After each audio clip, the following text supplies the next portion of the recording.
What's up, Dub Nation? Good to have you.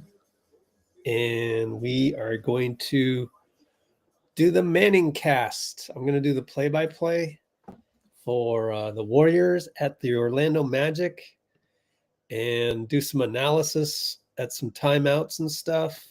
First off, in the description is a link to the latest article that I wrote. Although this one I didn't take a whole bunch of time on, just threw it out there real quick just to get something out there that was, quick and dirty. And yesterday, actually in the pregame, Steve Kerr talked about referees and talked about how some of the calls they make, you wouldn't even call in a pickup game. And so that's a metaphor that I often use on here. A lot of you guys know. And then there's nuances to that as well. But I didn't really get too far into it. And then also we've got the referees for tonight. Thank you, Ruckus, for doing this so I can just copy and paste into the description and perfectly even didn't do any hashtag as your numbers, which was perfect. Thank you for honoring that request. All right, so we got 9th season. Oh boy, these guys seem so young. Mitchell Ervin, really, 9th season. I would have guessed he had more. Let's refresh the referee assignments page. And that's Safari for you. Takes forever. Mitchell Ervin, yep. 9th season. Crazy. Jeez. And we get the 7th season of Ray Acosta. We don't like Ray Acosta. We know that. Phenizee Ransom's all right. I don't like Ray Acosta. I don't. He's just not good to me. He's just not a good ref. Or I shall say he's blah. He's just blah. And then Phenezee's pretty good so far. Hasn't made terrible calls yet. And so thanks for looking up the refs. I do think it is important every now and then to understand where the refs are coming from. And honestly, I'm a little worried about this tonight. As far as it goes with, like someone like Draymond, I wouldn't be surprised, for example, if these guys, how yesterday Draymond fouled Patty Mills around, and what nobody saw was that Patty actually held Draymond for a brief instant. It was a veteran move. And he knew it was so subtle that the refs would catch the second hold, which was Draymond sort of, dealing with a hold with his own hold. And I'll bet you that's a flagrant foul tonight. You know what I mean? So I'm a little worried that all of these young refs are on our game. What, do they have like major matchups elsewhere? Lakers, Memphis? No, I mean, there's a lot of, I don't know. Where's all the veterans? Zach Zarba is the lead official in Toronto. I mean, there's Scott Foster, Lakers at Memphis. Courtney Kirkland, 24 seasons. And, oh, man. Kevin Scott? Oh, my God.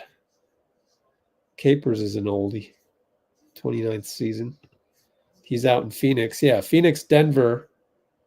Justin Van Dyne, 10 seasons. I think they're just spread out a little thin tonight. There's so many games. 4, 5, 6, 7, 8, 9, 10, 11, 12 games. 30 teams. So only 6 teams are not playing.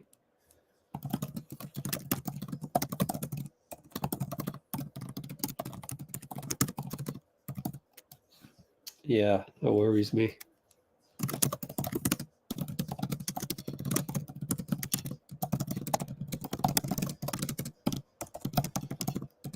All right, what else are we talking about in the comments? Let's hurry up and get our box score updated so that it's something we can refer to quickly in the game, even though up here, it'll oftentimes spoil the actual score because I'm going to be about 30 seconds behind is my guess.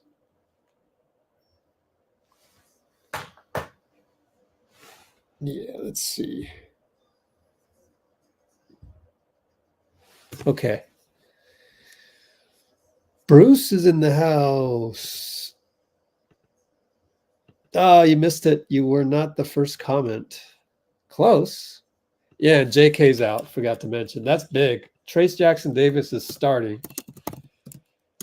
Kuminga out. Trayce Jackson-Davis starting. It's funny. It's like, oh my God.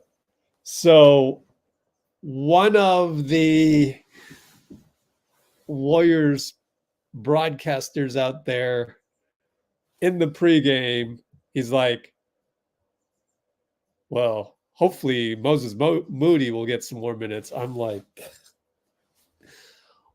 against a big team like Orlando, why would you have Moody start? We're missing a 4. We're not missing a 2. It's just like there's so many people that don't understand basketball, and I think it's just lack of film study. They don't study the film.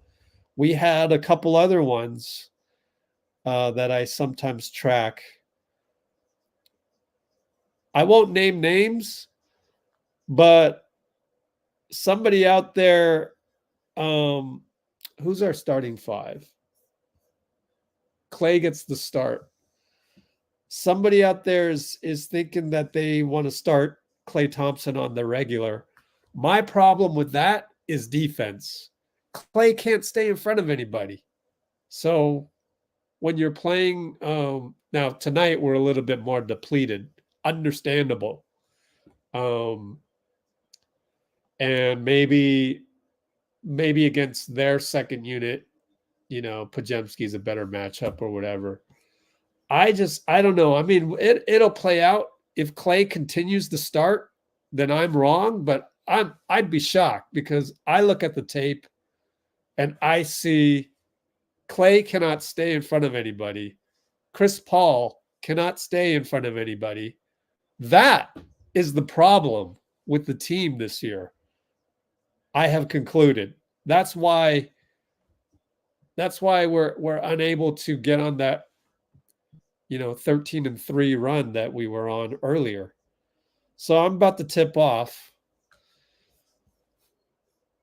Zap. Oh, that's why we've been losing. Zap hasn't been here. No, just kidding. Arbel's in the house. Where's Nicole? Pinky's in the house. Yeah, JK has knee tendonitis. Yep. For the love of Disney World.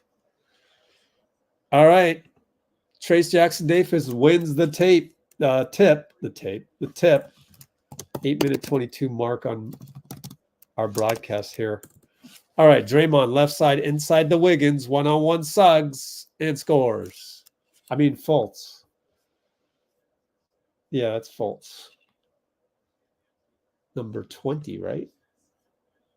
Yep. Over to Wagner.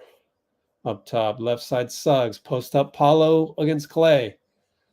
Oh, that's another reason to go with Klay. Klay hacks. Side out. I don't know. Klay, I think, wanted a 3-second call. I don't know. Why is he motioning that way? No, you're not going to get a 3-second call. I don't know. I don't know why he went like this. I don't know. I don't get that.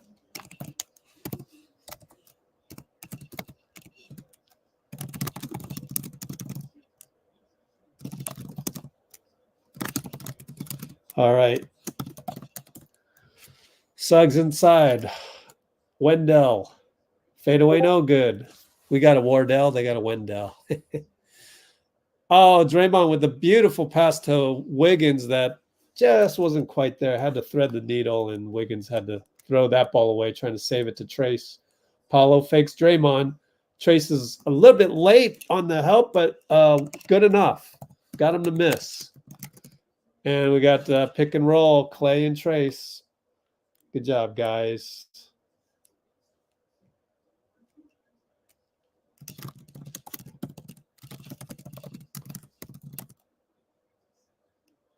Yeah, easy pick and roll, really. Wagner scores over Draymond, spitting away.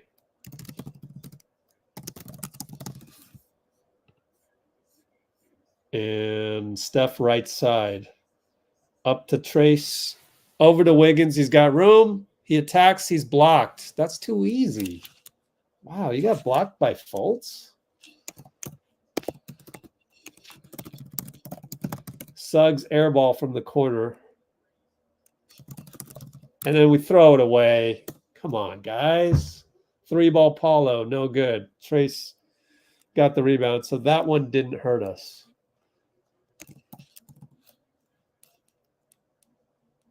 It's Draymond. Steph finds Trayce for a dunk.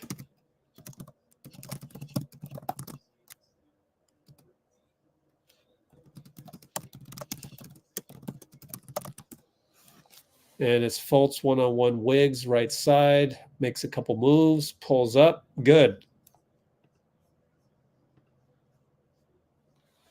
Steph will bring it up. We're up 6-4 over to Wiggins. Wiggins and Fultz at the logo. The magic ball. And a pick and roll, pick and flare with Klay. Klay finds Draymond in the corner, and it's too hard. Trayce rebound. All right, Trayce. Way to go, buddy. Wiggins will attack and stop and pop. No good. So Wiggins a little off, even though he scored that first bucket. Paolo getting downhill on Draymond. Wiggins is there to help, but he reached in. And he fouled him. And that'll be Ray Acosta calling another foul on us. I'm watching the replay right now. Wow, that is ticky-tack. Really ticky-tack.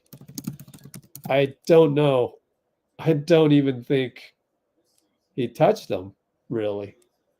That's ticky-tack. It didn't cause the ball to come loose or anything. Paolo misses a 3. And again, if you called that on the playground, they would laugh at you. It'd be embarrassing.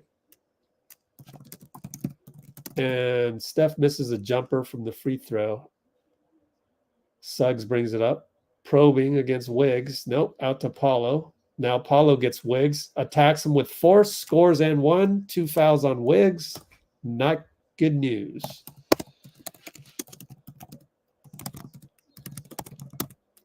And then they call a technical on Draymond. I saw it the whole way. It's a reaching on Steph. It should be a foul on Steph. I told you, Ray Acosta. I told you. Never tell me the referee crew isn't important. It's very important. So, did they give the foul to Steph? Because he reached in and hacked the hell out of. They haven't reported it. We're stuck at. Oh, these are turnovers. I mean, yeah, that is Steph. My bad. Those are turnovers. And Draymond just got ejected. I told you.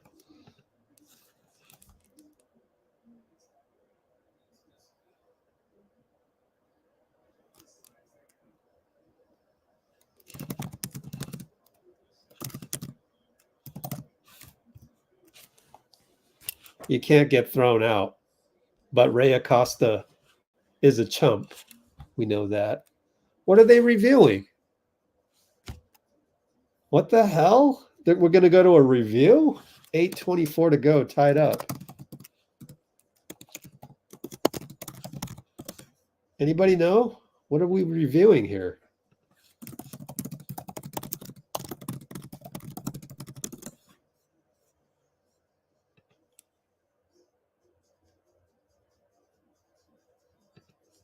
I told you, the young refs, they don't give a shit.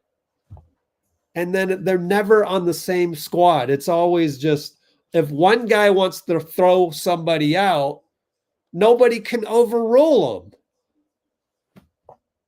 unless it's Scott Foster, and how many of those guys are on the ref crew? Like a handful. Nobody, like this guy right here. Who's the lead official again? Where the F is it? Mitchell Ervin is not going to overrule Ray Acosta. He only has him by 2-3 years. 2 years, right? He's too young. If Scott Foster was there, he'd be like, no, we don't want to do that. They're fighting for a playoff spot, man. Now you, Ray, you are changing the course of history. You can't be doing that. Throwing a guy out for what? What could he have possibly said to you? Just walk away. Good Lord. Are you going to yell back? I told you Acosta's a chump. he couldn't ref my league just because of that. You're going to just give guys texts real quick like that? I mean, that's not fun basketball. You're taking that part away. I mean, just give him the 1T. That's enough, you know? Like, who cares what he says? He's angry that he doesn't agree with what you said, and it's not out of bounds of the argument that he's making. So what did we review? I don't even know what we reviewed.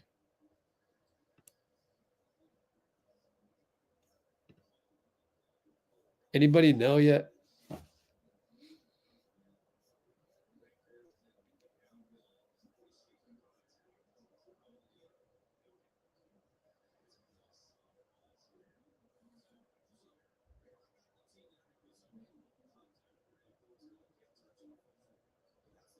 That's horrible.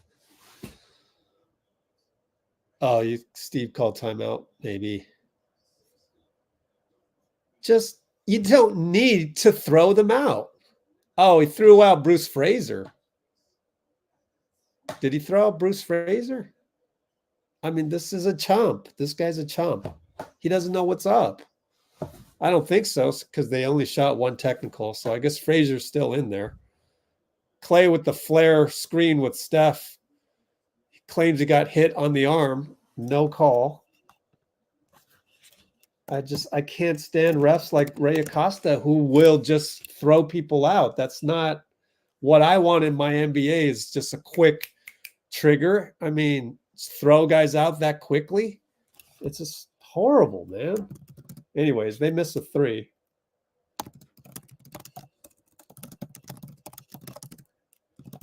Wiggs over to Klay. By the way, Moody came in. Moody now on left side by the hash mark. Shoots it. Air ball.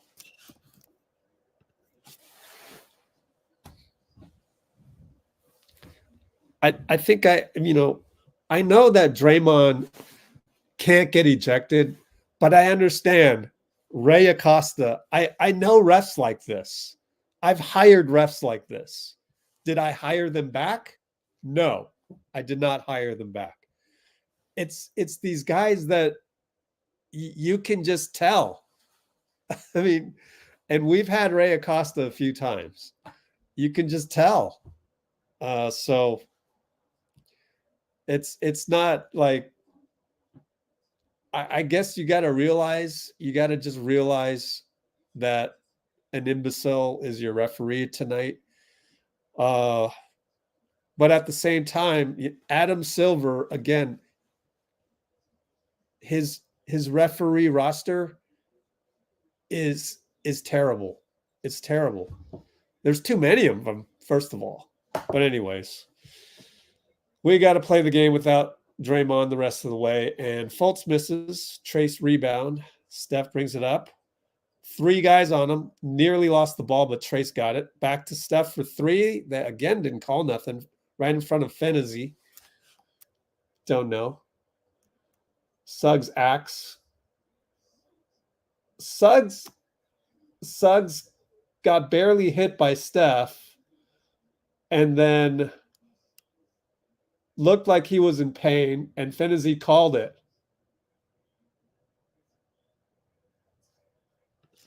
Kenny Atkinson doesn't like it.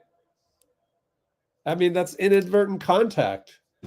Anybody out there still want to blame Draymond? This is a super young referee crew, and they don't know what the hell they're calling out there. And now Mitchell Ervin wants to review something after a foul on Wendell Carter. Why is he doing this?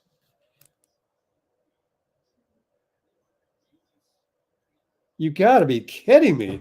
We're reviewing everything now. Moody flagrant. I mean, good Lord, this is absolute Keystone Cops. I knew it from the jump. You staff. I wouldn't staff a game with a guy with 9 years of experience and 7 and 6. You add those up, 19. How the hell is that a flagrant? We're looking at the bird's eye view. This is absolutely ridiculous. Again, Adam Silver, you're a clown. This is just clown refereeing.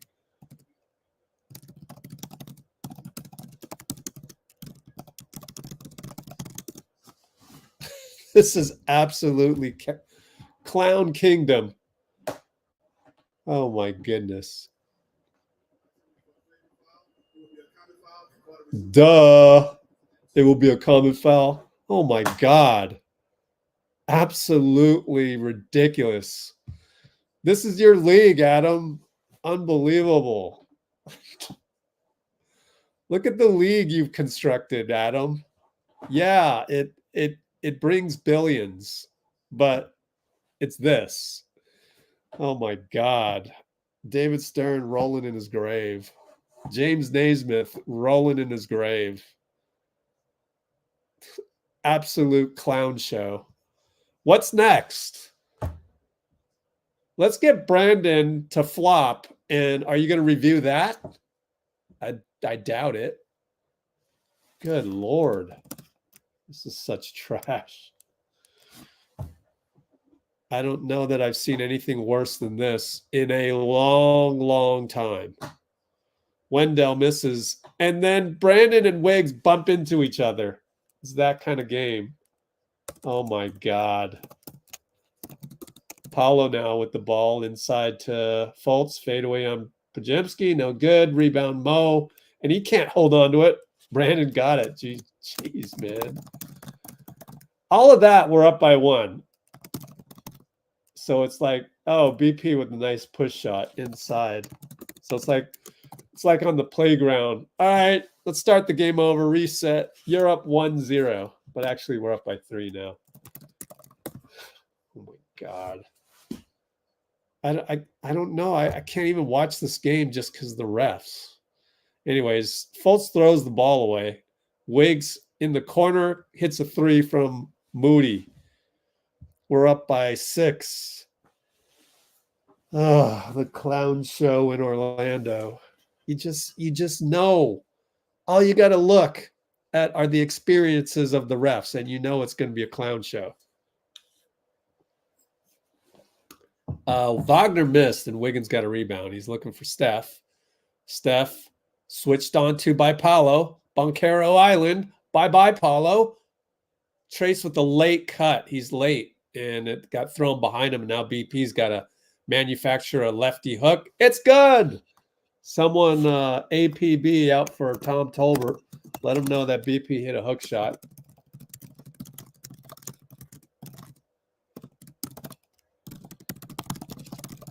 Oh, and then we got another call. They're in the bonus, holding on Pajemski off the ball. Let me watch the replay. Pajemski, huh? No, it wasn't Pajemski. It was Wiggins. Was it on Wendell? There's a lot of contact there. I don't know why they showed Pajemski. Maybe because he just made the last shot. That's probably why they had the TV stuck on him. Kenny Atkinson is going to yell at Ray Acosta. Man, this is one of those I'd love to get ejected from. Somebody transport me to Orlando courtside. Let me trip a referee and get ejected. I would call timeout and just yell at the ref. Kerr doesn't use his timeouts that like I would. I would use all 7. Every damn game, I'd use 7 timeouts first half. For whatever reason, I just use them all. Mostly to yell at the refs. In fact, that would be my new strategy. Steph misses. Moses, good hustle. It's off on Wendell. Wow, they got a call right. Can't trust them no more, man.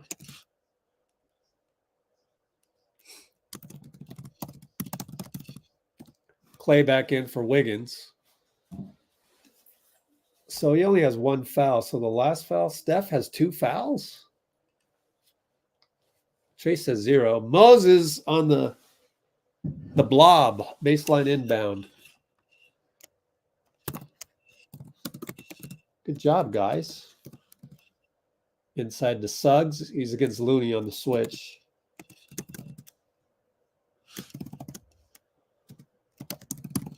And Paolo almost throws it away. Good defense again by Moody. Man, you got to throw all your rotations out the window at this point. Hey, there's Joe Ingles.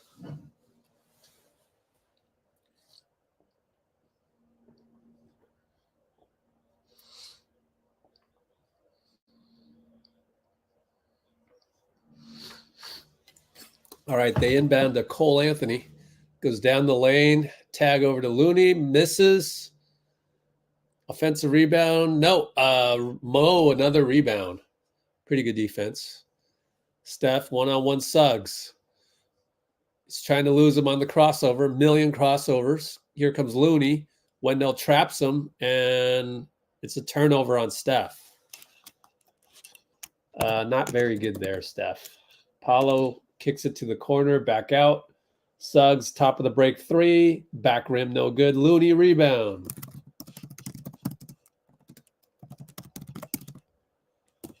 So good. That turnover didn't cost us.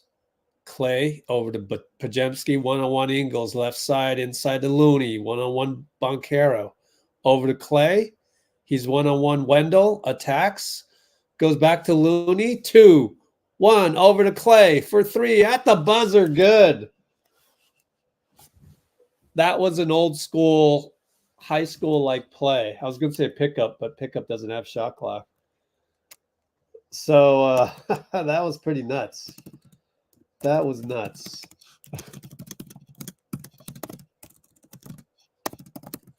(21-9), 3:41.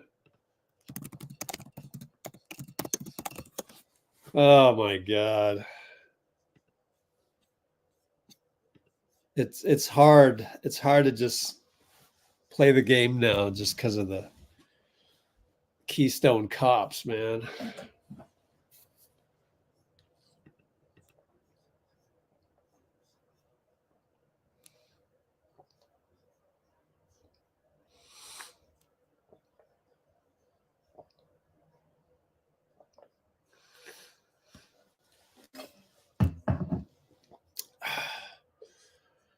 Great defense by Klay. Damn, which one was that?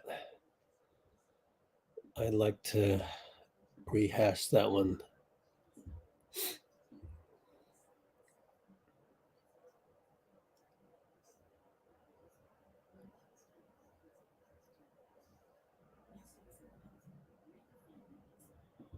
Wasn't that one?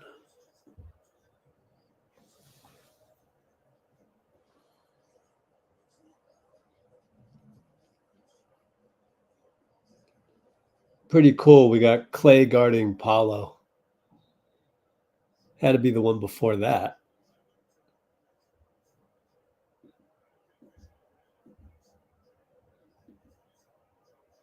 Let's see. Hopefully this is it, although I'm not recording it, unfortunately.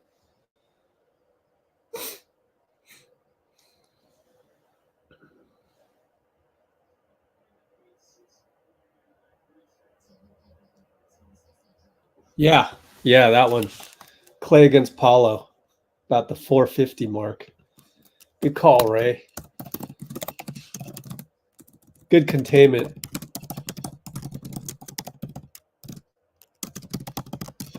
And Mo got another deflection. So Mo playing great.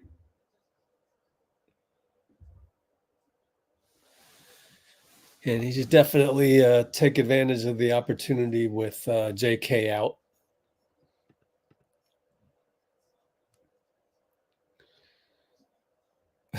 I know someone falls on the floor. Up. Foul. And don't forget,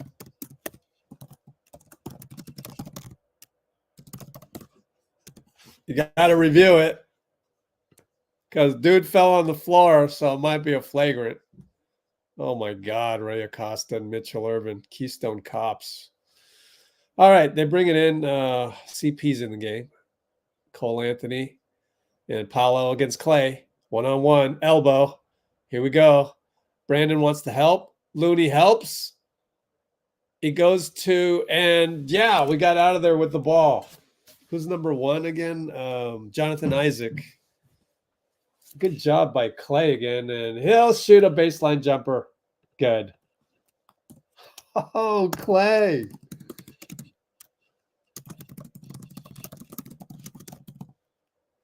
And Paolo throws it up to Suggs. Suggs one-on-one BP. Goes to his left. Moody. Oh, got called for a foul before the what looked like a man's block on Suggs, man. I don't know. Like, I need to see a replay. Let's watch the replay here. Yeah, he jumped a little bit into Suggs, just a little bit. These wouldn't, you can't be calling these in the finals, man.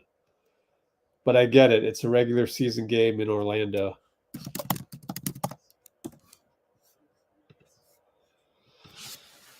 Suggs missed the first and shooting a second shot right here. Made it. We're up 23-10. Up by a touchdown and 2 field goals. Handoff Klay over to Looney right side. Post up CP, but Looney's pass, Cole Anthony anticipated, knocked it out of bounds. So we'll have an inbound from the corner as they take a look at Jonathan Isaac, I bet.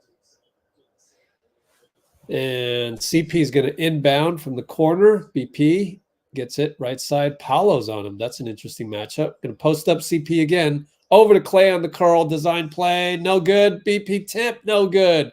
BP got the ball after Looney tipped it. Find Moody. Left hash mark. Ah, no good. Good hustle, BP and Looney. Good hustle.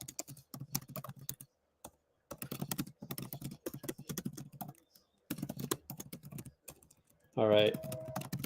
Mo applies the pressure on Cole Anthony.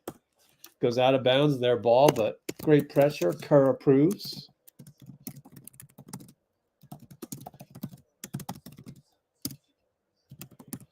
And inside the inbound over to Paolo, left side, three-point line, drives in a little bit, and fadeaway baseline, no good.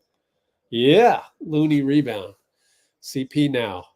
Gets the Looney pick on Cole. Nope, we're still the same. Here comes another pick. Gets some space, nothing there. Over to Klay, one-on-one Paolo. Fakes a shot, drives. Oh, threw it to Looney's shin. Turnover. And here comes Cole Anthony, 94 feet later. No good. Good defense, BP.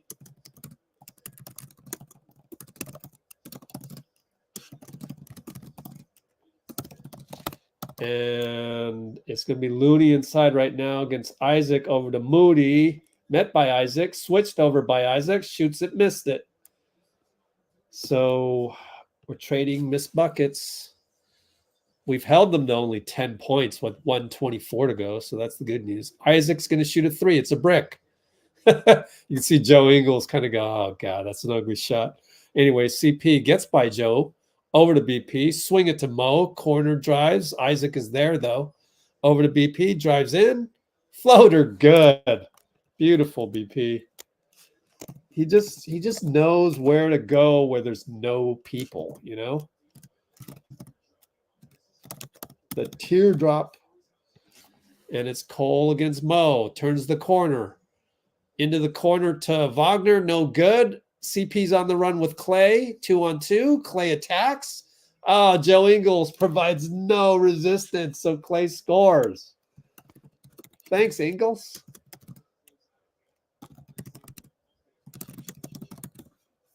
I was going to say earlier when Ingles checked in, we should check out Ingles, and now I'm thinking, nah, we don't want him. I just want a guy who can defend. Paolo 3, no good. BP rebound, 24 seconds left. Actually, 15 shot clock, 5.5 differential, 12, 11, 10. CP on Cole, looking for a screen. No, it's a flare by Mo. Nope, gets it to Klay. Coming around, back to CP. 3 ball, no good. Paolo gets it. 5 seconds to go. Don't foul. Oh, they found Isaac downhill, and it's a reach in.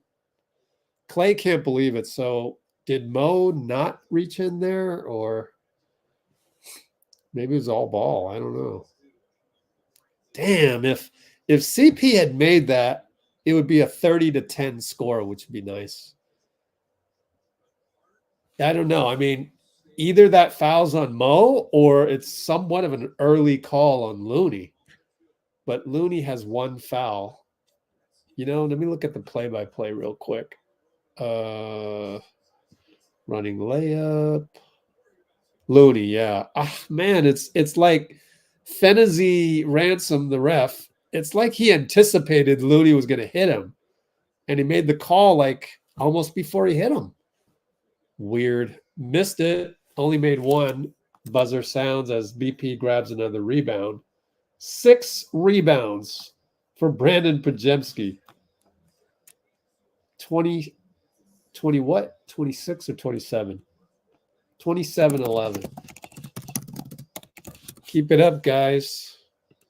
Yeah, it was a foul on Looney.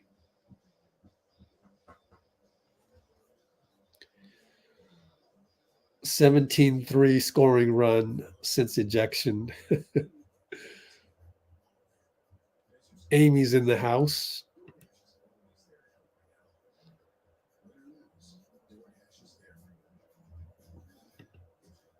Oh, gosh.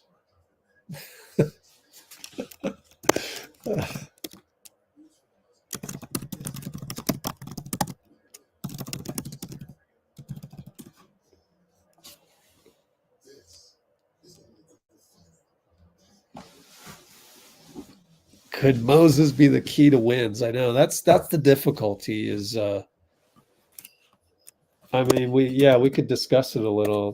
The difficulty with Moses is that it's really, you know, CP3, you know. If you had to construct your, you know, 2024 25 season,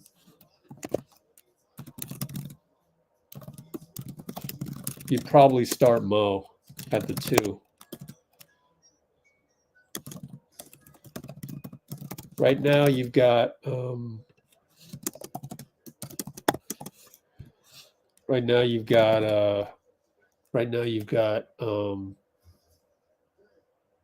GP2 for defense.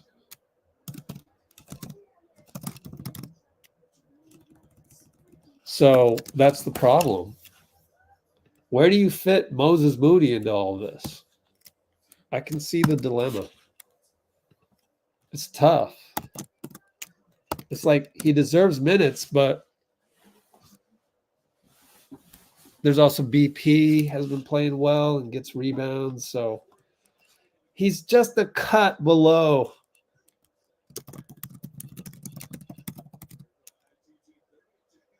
He's just a cut below Klay, below GP2 for defense,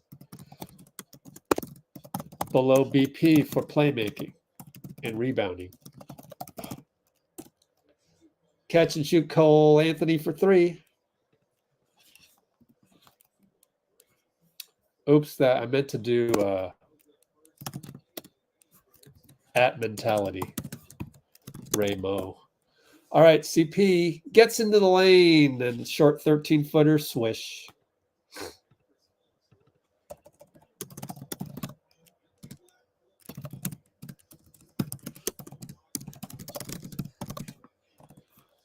All right, Wagner inside out to Isaac. Oh, they hit 2 in a row. Hello, there's my 2 in a row rule. No more, guys, or timeout. Guy Santos in there? Yep. Guy Santos getting rotation minutes. Finds himself corner, open 3. Nope. But BP gets another rebound. You see, you can't take him off the floor. Klay with the reload, no good.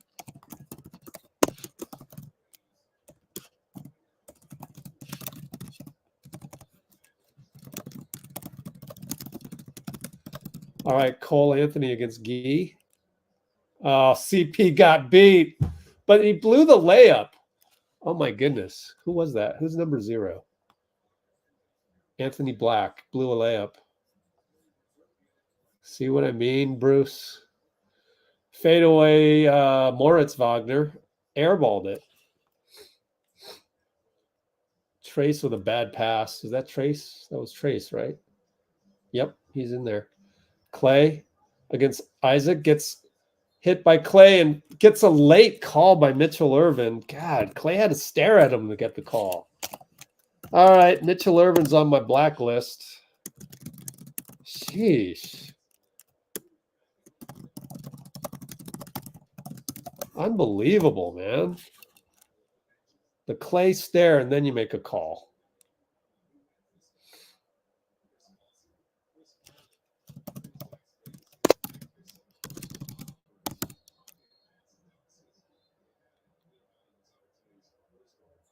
Now Ray Acosta. He was pointing at the VIP dude bringing the drink. I'm just kidding. I don't know. Some substitution error. I guess Steve wanted to get somebody in for Klay. Yeah. We inbounded the ball before Klay could leave the playing field. CP Trayce pick and roll, pulls up, elbow, short. I mean, that's just got to be automatic. Man.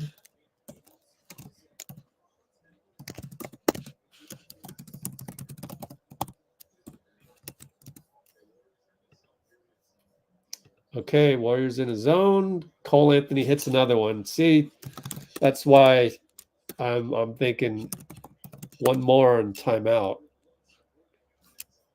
I'm just saying. CP over to Wiggins. One-on-one Isaac, left side. And he steps back for a two-pointer. Nope. Oh, man. Only up 9. Up 17 at one point. Cole gets the switch on. Trayce kicks it to Isaac. Guy's there. Timeout. Steve? That's 4 straight threes made by Orlando. Should have called one at the third one, per my rule, which I wrote about on the website. Go check it out sometime. Here's my rule. Anytime they make 2 in a row, oops, this isn't the one. Anytime they make 2 in a row, you call timeout. Anytime one guy makes 2 buckets in a row, you call timeout. Anytime you make 2 turnovers in a row, you call timeout. Because when they hit 3 in a row, that's when shit happens. That's when the game changes. And now they've hit 4 in a row. And now we're only up 6. Had you called the timeout to break the momentum earlier, we would have been up, instead of by 6, we would have been up 12.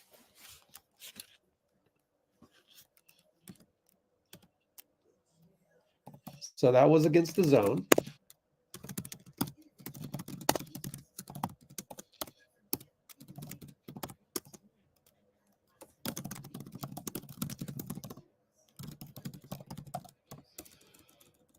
So that's my rule on timeouts, man. I don't understand it. If I were to have a meeting with Steve, that would be one of the things. The other thing would be the last second 3-point shot by the other team. How do you defend that? You just put your tallest guy, Trayce Jackson-Davis, and you put him at the corner of the 3-point line where it bends and then goes straight along the sideline. Simple. Just these things, these little pet peeves, drives me nuts.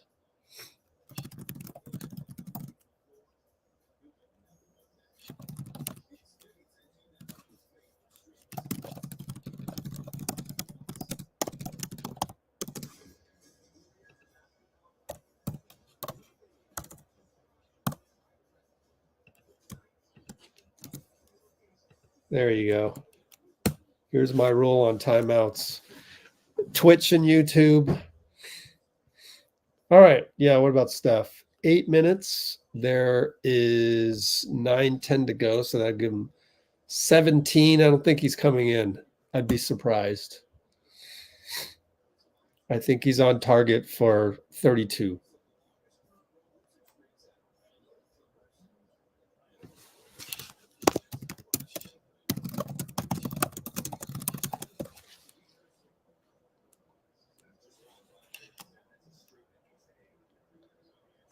Dashix, I just sent you a test comment. All right, Wiggins is going to bring it up. We're only up 6. Up, Steph is in there. Hey, all right. Comes around a Trayce screen, but Joe Ingles is all over him, and we get a pick for CP that causes a switch. Trayce with a nasty pick on Ingles, but then is blocked from behind on the roll.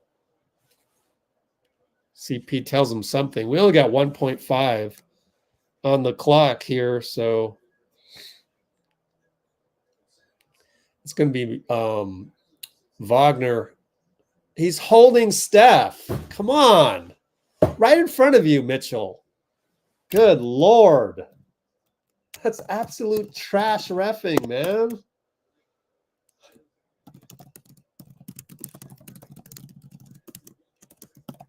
Just awful. What is he looking at? Go yell at him, Steph. How is that defense? You can't even do that in a pickup game. Bad screen. Is that a makeup call by Phenizee? I wonder. This is such trash refereeing tonight. I don't know that I can watch it. My eyes are bleeding from the refs. Pick and roll Trayce, Chris, and over to Steph. He's got the step on Cole. Banker good. One leg, goat style. Cole brings it up. Over to Franz. No, I mean, yeah, now Franz. Mo to Franz. Moritz. Franz, no good. And he manhandles Mo. So Mo fouls Mo.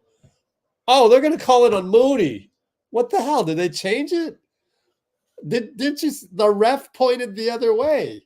What the hell? Let me watch the replay. What's going on, man? Oh, my God. He elbowed him. Oh, no. Mitchell Ervin says stay here. Oh, my God. Can you just call a challenge just once, just to spite the freaking refs? They're awful. Trayce causes Franz to miss.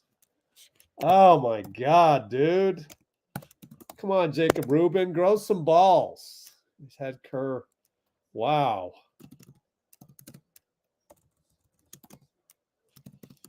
And CP gets the ball and wanted a lob to Trayce. He wasn't looking for it. So Trayce is stuck on the baseline. Out to Wiggins. 4-3. No good at the buzzer.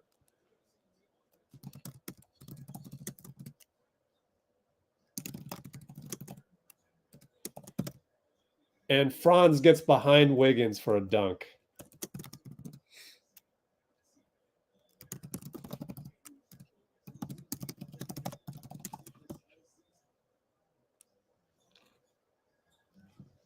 All right, Steph gets inside, kicks it to Mo. Make one of these. Air ball. Trayce rebound. Over to Steph. Push shot good. We're up by 8. No, yeah, 8. We're up by 8.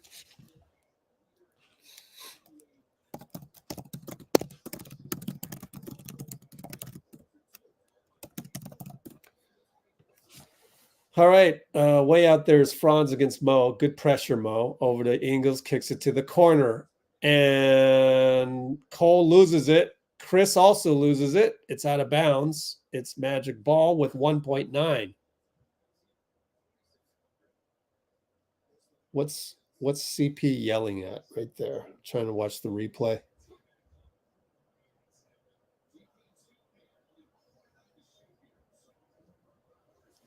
I don't know. Wiggins should have. CP told Wiggins to help out, and he's absolutely right. You got to help out. 3-ball desperation, no good, but Cole Anthony rebound. Oh, man, someone missed an assignment. He scores. I think it was Steph. Hit say it.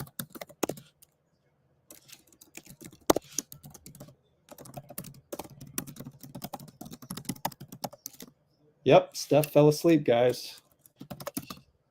GP with a dunk, though. Oh, my God. And then he gets a steal, GP2. Bob with the Deion Sanders reference. Steph shoots a ball, and he gets fouled, and he can't believe that it's on the ground. Oh, my God, dude. Every other guy gets the call. We don't. It's that memo, the anti-Steph memo. I need to ask Monty Poole about that someday.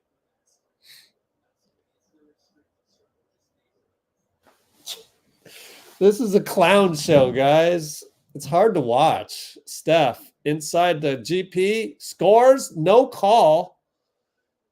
What? Franz Wagner? What? No, wait, who is that? No, Mo Wagner wanted an offensive foul on GP2? Whatever. We're up by 10. You don't get that one. Look at all the calls you're getting. And let me watch you push Looney right here. Anyways, good job by Looney. They miss. Steph and Loon pick and roll. 2 guys on him. Over to Looney inside. Pivots around. Finds Wiggs. Over to BP. Got to hit that one. Air ball. You called for the ball and then you air ball. Come on, man. Oh, I feel like I went out to the playground to watch a game today. Good Lord. What's happening out there? So glad I'm not there to witness this in person. I'd barf right there. Seeing a lot of barfable plays.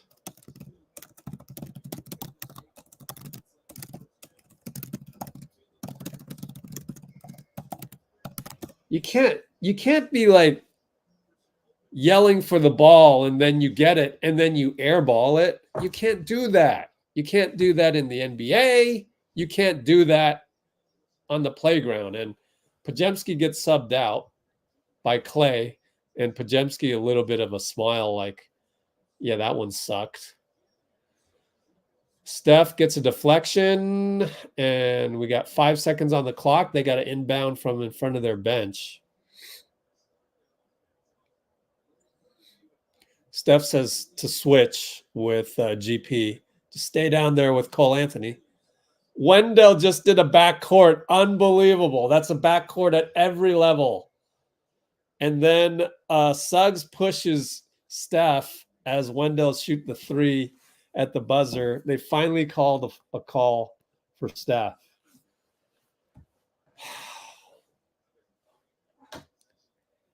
If we just get the win, I'll be happy. But so far, my eyes are bleeding. Somebody in a white uniform, heal my eyes, please. Wiggins crosses over Cole, and it'll be a jump ball. You practically gave him the ball. Like, man, you're looking like me doing a Euro, Wiggs. Oh, my God, that was horrible. Wiggs' worst Euro step I've ever seen. Easy jump ball held by Cole Anthony. You better win the tip, man. After that, that wasn't even a Euro. What do we call that? Wiggs wins the tip to GP, looking for the handoff, but gets it to Klay. Back to GP. We got some action. Right hand layup. Yay! GP made a right hand layup. And it's Suggs attacking Steph. Fake, fade away, no good. Back rimmed it to Steph. Rebound. So that's his first rebound. 1-on-1, Suggs, Steph. Loses it, so he's back out. Oh, he'll just shoot the three. Nope, back rimmed it. Well, he attempted to heal my eyes right there, so I can't blame him.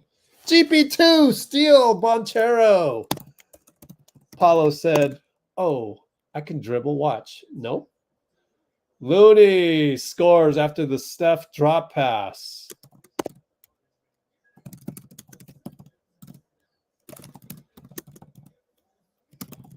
And timeout, Jamal Mosley, 41-27, 351. 41-27, 351. Yay!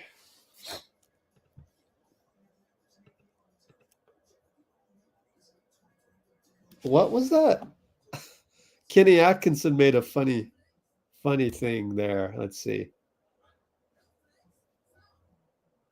See what was up with that. In fact, I want to clip this just in case it's funny.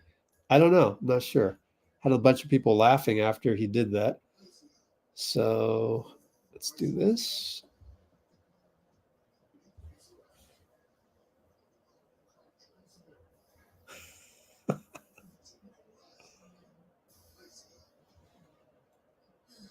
I think he's just laughing at Gary Payton's right-handed layup. Hey, and guess what? Gary Payton went into the game and didn't do something lame. Didn't do something un-Gary Payton for once. Of course, he always does something spectacular on defense. He always does. I don't discount that. It's just that usually it's preceded by a mistake. Not tonight. No mistakes. Only the good stuff. Rejoice. Drink.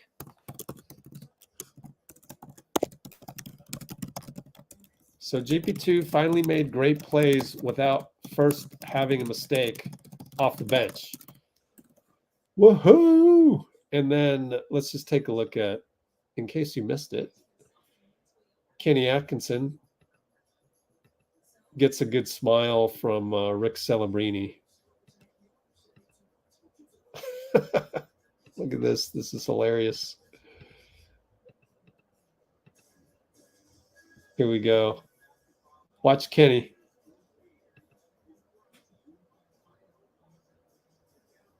The right-handed layup gave him a heart attack. All right. Let's show the box score again.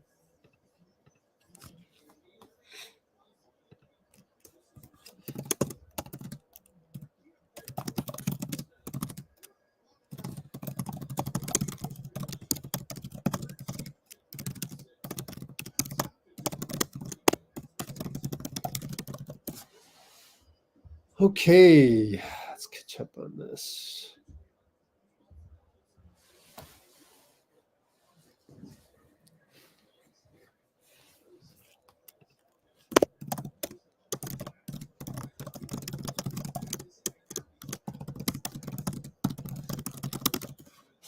All right, Suggs, GP2. Here comes the flare by Franz. Corner Paolo, 1-on-1 Klay. This is a good matchup for Klay because Paolo isn't that quick. He's just big. And Paolo misses. Could have been a foul on Klay, but Ray swallowed his whistle unbelievably. Pretty good defense, though. You got to credit him. Steph, oh, my God, threw the ball to nobody. Oh, my God, Steph. What was that? Paolo will shoot a three. Short. But Franz got the rebound. Steph is too small. What are you doing?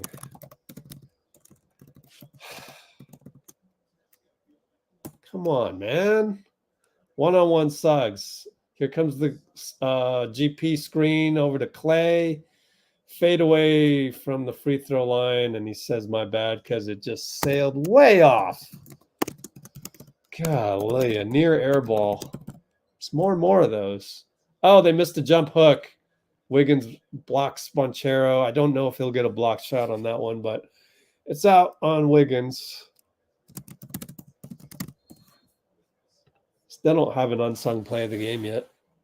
Klay gets easily picked on the inbound. Dunk for Wendell Carter. The hell, man. Suddenly we're soft. Pick and roll GP. Goes away from it. Left-handed. Switches to the right hand. No call. And Suggs brings it up. Trying to hand off to Paolo. No go with GP there. That means Klay. Who's Klay guarding? Oh, he's got Suggs. Wendell left side. Good defense, GP.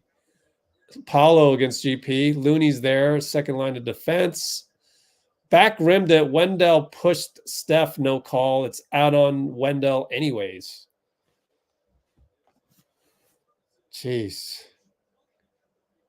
This game is like a Mickey Mouse cartoon, man. Wendell kind of pulled the chair on Steph. That was hilarious. I don't think it was a foul.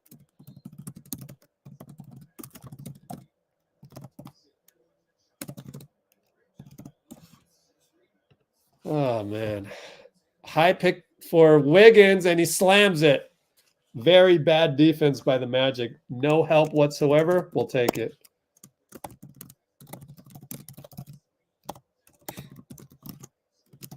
Good angle of a screen by Trayce. Boncaro gets past GP2. So I guess we've got GP2 guarding Boncaro now. Why are we doing that? GP2 wanted him, and Boncaro made him pay. Huh. Interesting. All right. We hand off the ball a little bit. Over to Steph for 3. No good. He's been cold today. 0 for 2.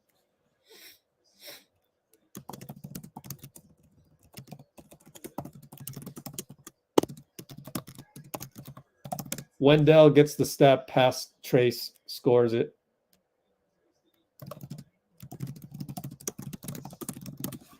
Why? Like, I don't agree with GP2 on covering Paolo. Let Klay cover him. And Trayce finds Steph. Should have gone up. Got fouled anyways. Suggs can't believe it, but you've been hacking him all day. Stop it. Don't give me that pouting. You've been hacking him all day. We call one, and you lose your marbles. Good Lord.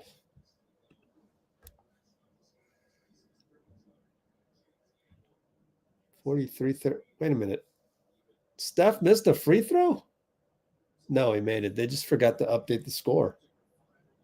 Wait, what? I'm looking at, 40. I didn't see the free throw, so he must have made it. Yeah, he made it. And the second one is good. They just updated the score a little quicker than I thought they could. One of the few times they did their job. Anyways, we're going to roll the ball up slowly. Fultz with 41 seconds. We're in zone. Klay is in the middle of the top of the zone. Paolo. And he goes corner. Cole Anthony. No good. Rebound Trayce. 20 on the shot clock. 6-second differential. I'll count out the shot clock per usual. Steph against Cole Anthony. Waves Wiggins off on the screen. He'll just go one-on-one. 7, 6. Here comes Wiggins. 4, 3. Step back 3 over Paolo. It's short. Cole Anthony rebound. Fires it to Paolo. Nobody's there. Where were you, Steph? What the hell? Half-court pass to Trayce, who has to shoot it at the buzzer. Hits the rim, but dude, what was that? We're up by 8.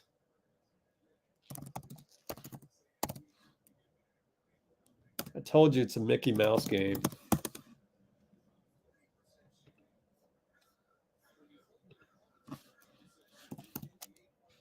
That one was weird.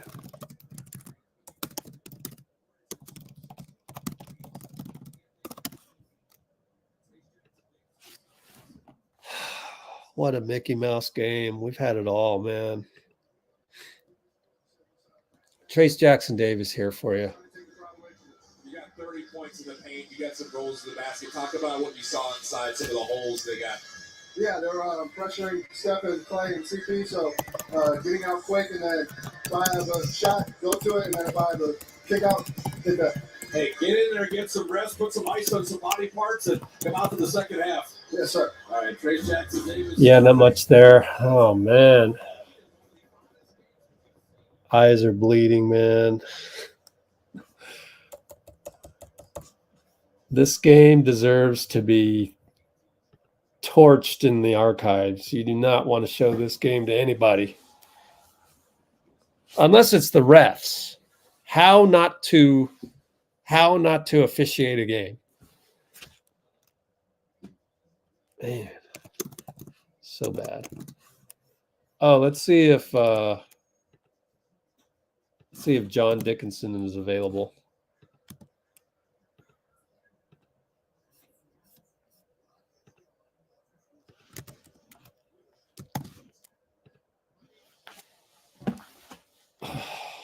Let me hit him up by text.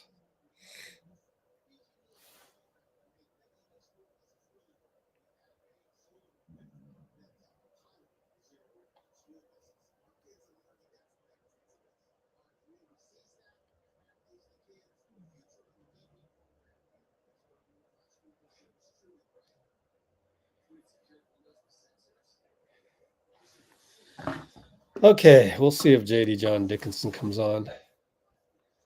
Oh, a lot of drama. I'm exhausted just watching the. I don't even know how you categorize this. Shit show. I don't know. It's tough. A lot of funny things. Don't know. We're making weird turnovers. How the hell is Orlando? That just goes to show you how weak the Eastern Conference is. How is this team in fifth? That makes no sense to me. Is it just, have they been healthy all season, or like, how are they in fifth?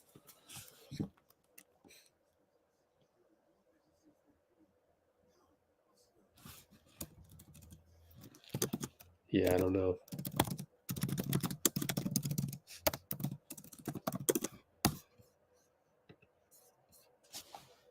Oh, let's just go see what else is going on in the NBA right now.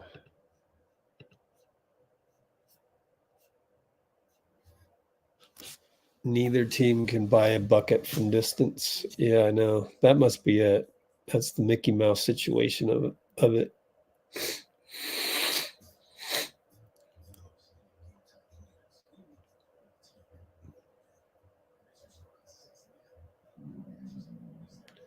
And the problem is, it's their two most veteran guys not running back. That was so strange.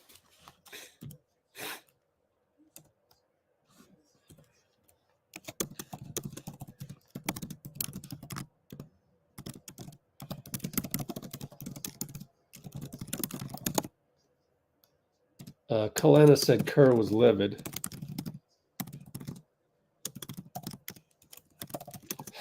What a weird game.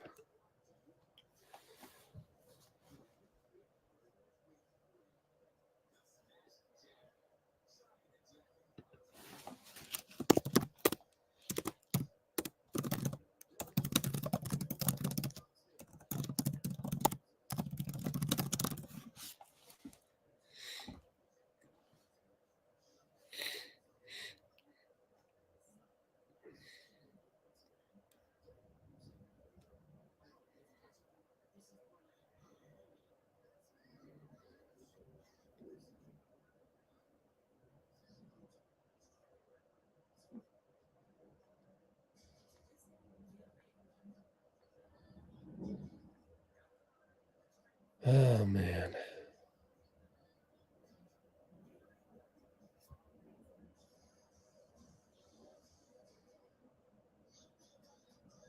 It does seem like it. It always seems like it because we're always the smaller team. Oh, we got the legendary JOHN Dickinson here. JD! Hey, what's going on, Rich? Can you hear me all right? Yep. It's okay, great. Good. Let's do a quick screenshot. Ready? 1, 2, 3. All right, cool. Yeah.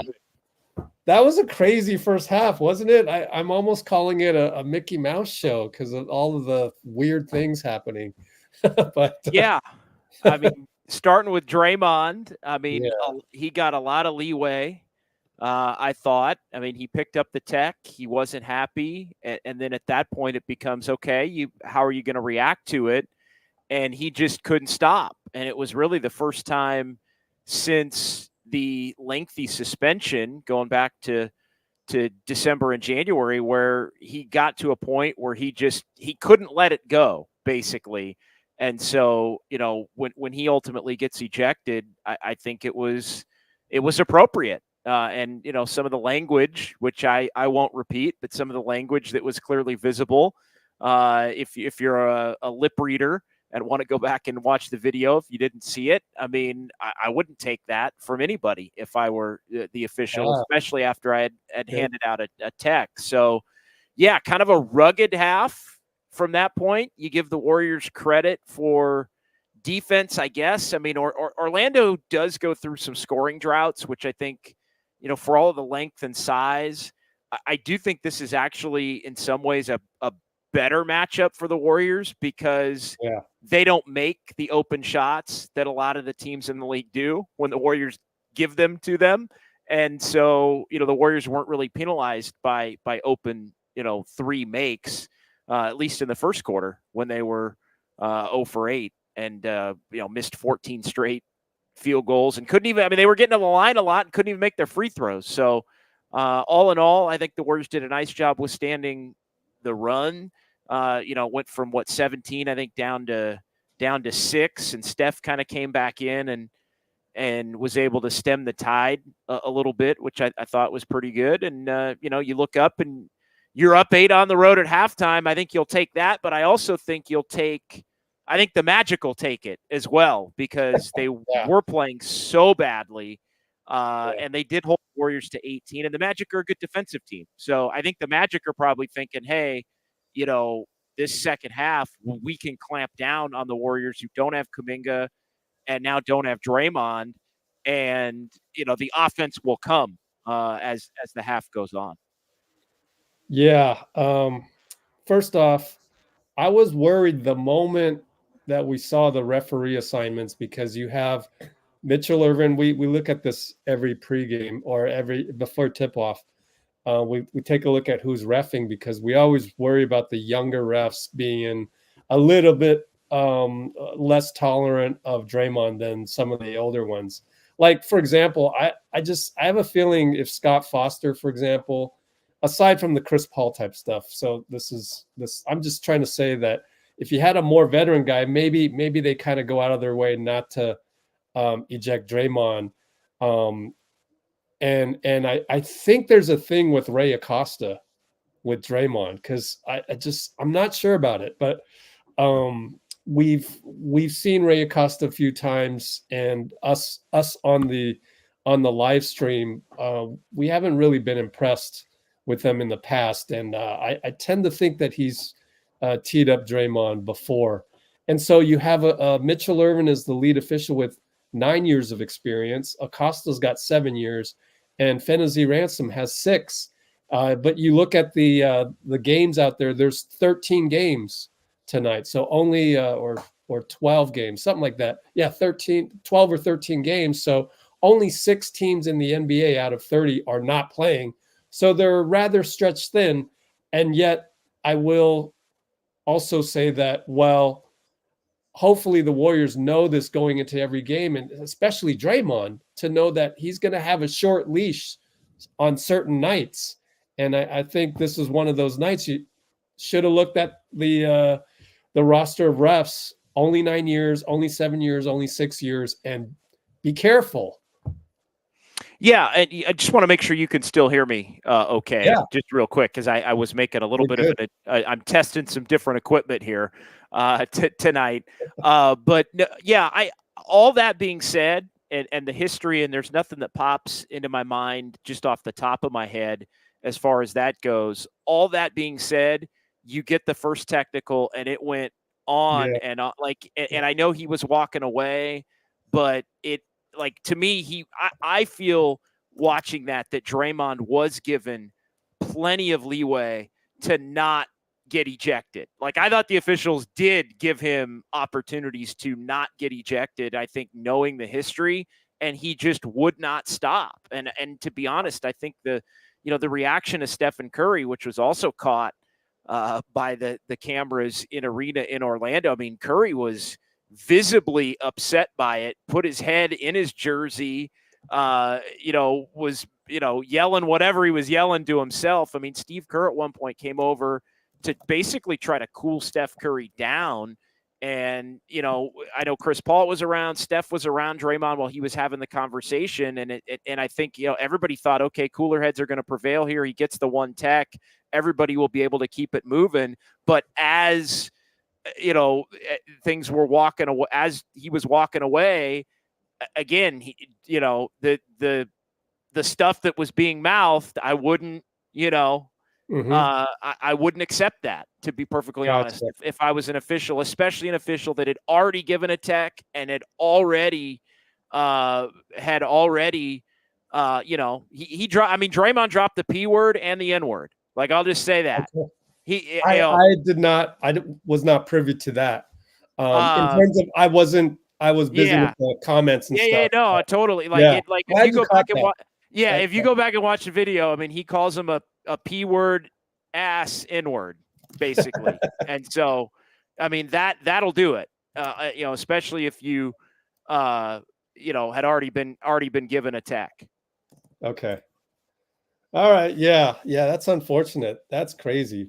But hey, the Warriors are still up at 8 at halftime. And one thing I thought was interesting was that I thought Klay was doing a great job on Paolo, but towards the end when GP2 was in there, you're like, no, let me cover Paolo.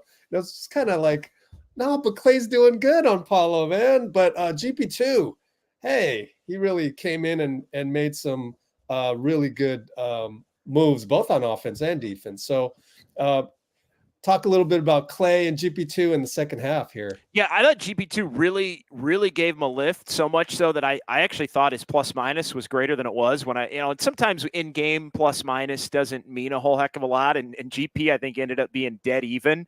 But I thought GP at the back half of the second quarter, when he was out there with Steph, he was out there with Moody a little bit, and Moody was great too. Yeah, I thought Moody had a real good game for basically struggling to hit shots, which he missed a couple of threes, but did get to the free throw line a couple times. I thought Moody's just floor game and impact was good. Actually, let's talk about Mo, because I think that's actually more interesting to talk about going forward. How the heck can you get Mo more minutes in all of this? Well, you could start him for Draymond at the beginning of the second half. I mean, like next game and further. Yeah, so, I don't know. To be honest, I don't. I've sort of been of the opinion, like I like Moody as much as anybody. I've just sort of been in the opinion that lately, when he hasn't played, there have been reasons he hasn't played. And, I think not making there's times where he comes in and he plays well. And I think tonight he's helped him, even though he hasn't made shots. It just feels like it's such a night-to-night thing with Moody. There are games where he has an impact, and then there are games where he doesn't have a positive impact. And I think he, above everybody else, really, it's the most difficult decision on a nightly basis for Steve Kerr. And so that's kind of why I like to keep it simple, Rich. I like to think, all right, well, he played well in the first half. How does he play more in the second half? And I think I would just put him out there with TJD and with Wiggins and with Steph and Klay, and use that as a means to try and get him off to a pretty good start here in the second half. And then have him be a key cog, down the stretch in this game. I think he's probably earned the right to see some big minutes in this game. What does that mean for the next game? I mean, I guess I'll talk to you on Friday about that. Yeah, it is very game to game. And that's how it's going. But thanks, JD. We'll let you go, and then we'll see you in a couple days. Hope to do a pregame with you again at some point. But yeah, Yep, absolutely. We'll definitely try to do a pregame maybe on Friday. If not, definitely when the Warriors are back at home. But yeah, really appreciate you having me, and really appreciate all of your wonderful viewers and followers as well, and all of the kind words. All right, guys. Check out JD John Dickinson on Twitter, Instagram, KMBR, and thanks a lot, JD. Talk to you soon. See ya. All right, we're back to action.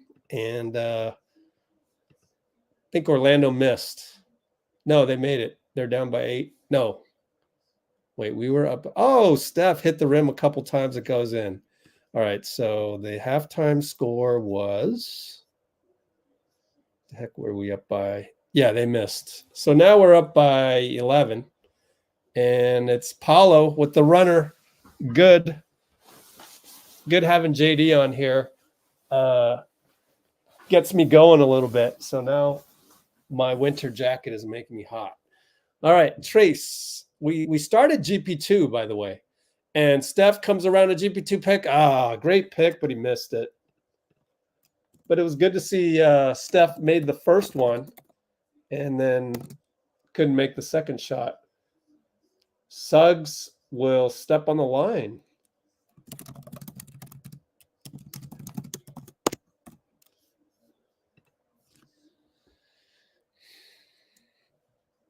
Because Steph got the shooter's role, as Kalena just told you, or told people. And Wiggins will draw 2 free throws on the fadeaway 2 ball.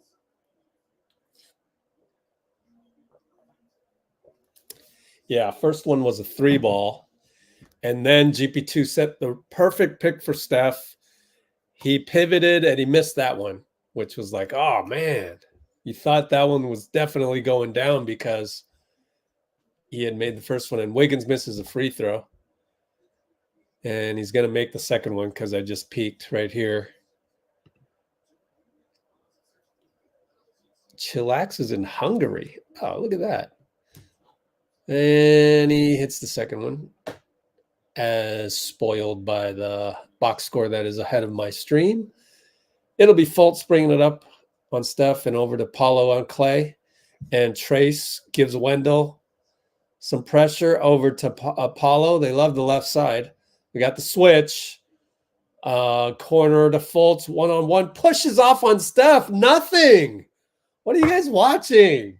Keystone Cops again. Oh, my God. They just don't want to call anything on the offense these days.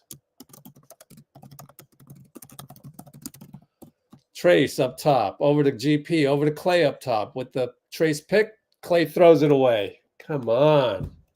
Klay tries to take a take foul, and Suggs gets swatted by GP from behind. They have the rebound, though. Franz for 3. No good. GP 2, baby. Oh, my goodness.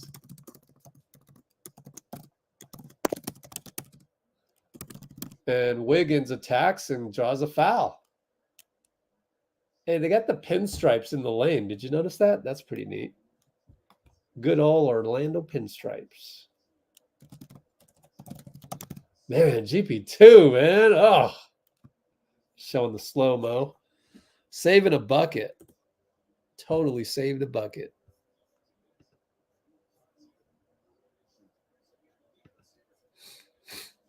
So, can Wiggs make a free throw? Yes. One more coming up. We're up by 9. Let's just keep the double-digit lead, please. Hoping that OKC beats the Rockets. Yeah, Pinky for sure. And Wiggins hits. Local league.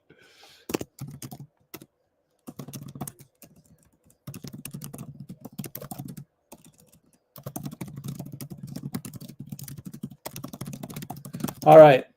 They throw the ball away. Klay picks it up. Klay right side Franz. Here comes the Trayce pick. Roll. Alley-oop, and he can't connect. He's just throwing the ball away tonight. God, Klay. Wiggins blocks it. Franz wanted a goaltending. Klay will get a touchdown pass from Steph.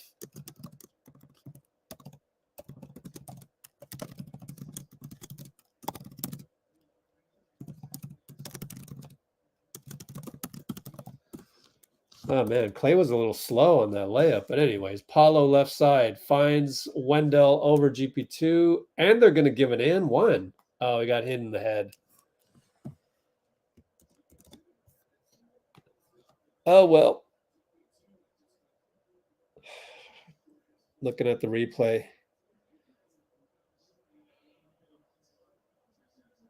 A lot of talking back there. A lot of good directing of traffic, except GP forgot Wendell Carter. That's the problem.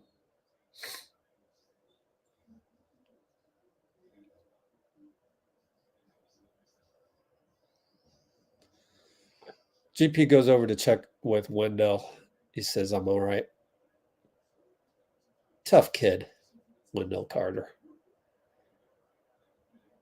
And here's the next shot, and it's good, and we're up by 9. BP's in the game. Came in for Steph,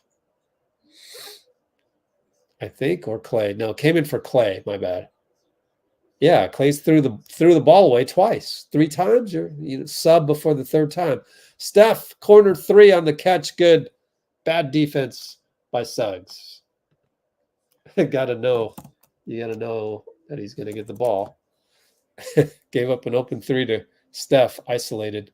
Paolo for 3 over Wiggins, no good. GP, nice rebound. Steph goes left side, Wiggs, 1-on-1. Paolo, double step back, no good. Trayce, good jump over Wendell. He's got the athleticism over Wendell, for sure. Brandon now, got the switch on Wendell. Drives left, met by Suggs, though. Nobody cut. And he's going to have to shoot it because there was no time on the clock. Trayce steals it, and Wiggs officially got the steal, but it was Trayce. And then it's a deflection. Our ball. Mo will come in for Wiggs or Gary. Probably Gary.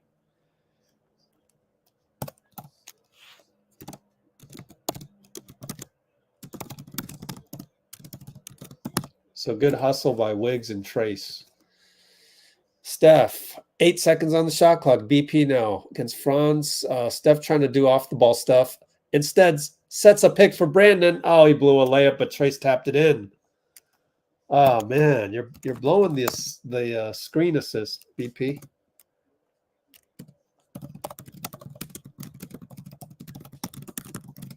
And they go to the corner. Franz attacks Moses, scores with a beautiful finesse right-hand move going left. That's nifty. 7-12, 7-11, 7-10. Up by 12. Wendell, Trayce up top. He dribble, and he turns the corner on Wendell and gets blocked. And Paolo brings it up, but we're back on defense. But it's Steph on Paolo, so BP doubles. Suggs is wide open, so shoots it, and Steph tips it to Trayce. Good tap, Steph. Up by 12. Steph and Wagner. Trayce pick. Roll, Trayce.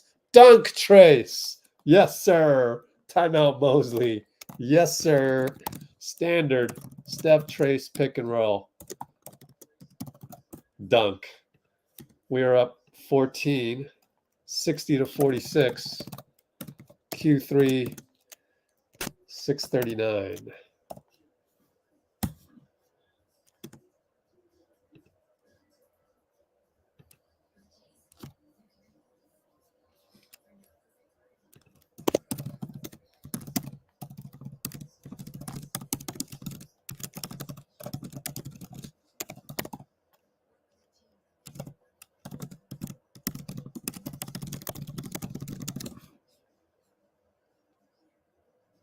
Yeah, exactly. Mickey Mouse. That's why I've been calling it Mickey Mouse.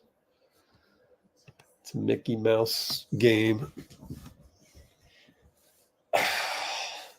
Gary Payton flew in from Jupiter. I know, that was very superhero-like. It was. It was just amazing.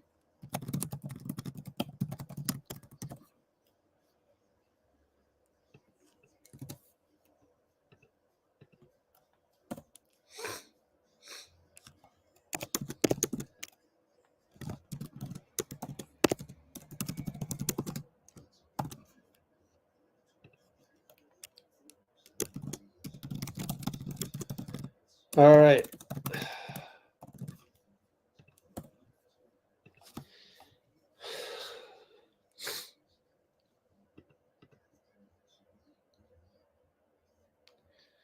Yeah, 19 combined rebounds for Brandon, who has 8, and Trayce, who has 11 rebounds. Absolutely incredible numbers. Steph has 6 assists. So we're rolling, and I'm ahead of the broadcast for once. Caught up on everything.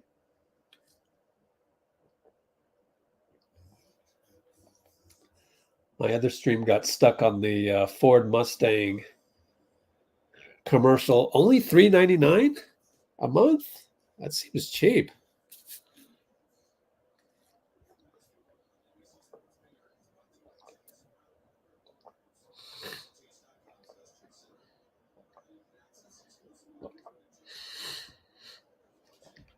All right.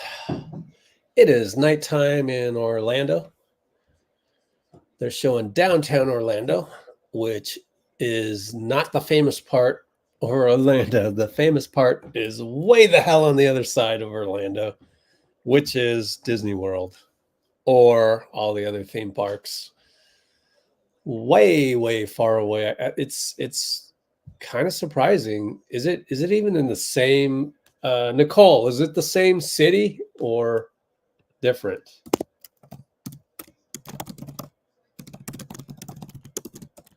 All right. And they find Mo Wagner down low. Dunk. Man, I look up and they're dunking it. Gee almost loses it. Finds Trayce up top. Suggs is all over. Or that's not Suggs. That's Cole Anthony's all over Steph. Mo, one-on-one Ingles over to Trayce. Trayce looking for a handoff. Lost his dribble. Finds Mo. 3 seconds shot clock. Nope. Missed the 3. Isaac outlet to Ingles. Over to Cole Anthony. One-on-one Steph. Back out to Mo. Wagner over to Ingles. BP. Gets a pick from Mo. Shoots a 3 off balance. No good. Mo rebound. 2 guys on him. Outlet and we can run. Takes it himself. Finds Trayce. Back out to Steph. Wagner Island. Draws 2 guys. Guy Santos. Wide open 3.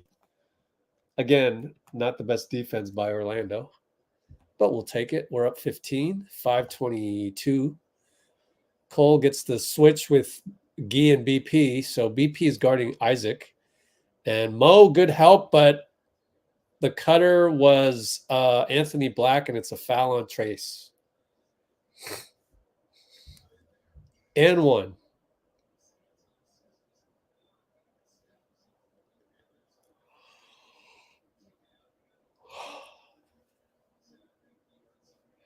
Maybe a foul on Guy. Might have been Guy. Not sure. Let's see. Yeah, it was Guy because Trayce had 0 fouls, which is great. Missed the shot back rim, the free throw. Moody got a rebound. Moody now has... Where's Moody? 2 rebounds. Guy Santos, left side, finding Steph in the corner. Cole rushes out. Isaac doubles. Hook shot. Steph finally gets a whistle from Ray Acosta, of all people. He'll go to the line. Probably a hand on the body. Let's watch the replay. Good job by Steph to lose Anthony Black.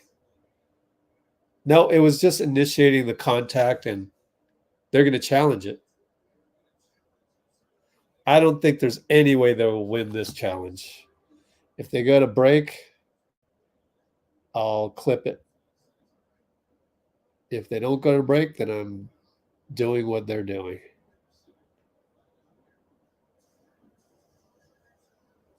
They're going to go to break 63-50, 4:56.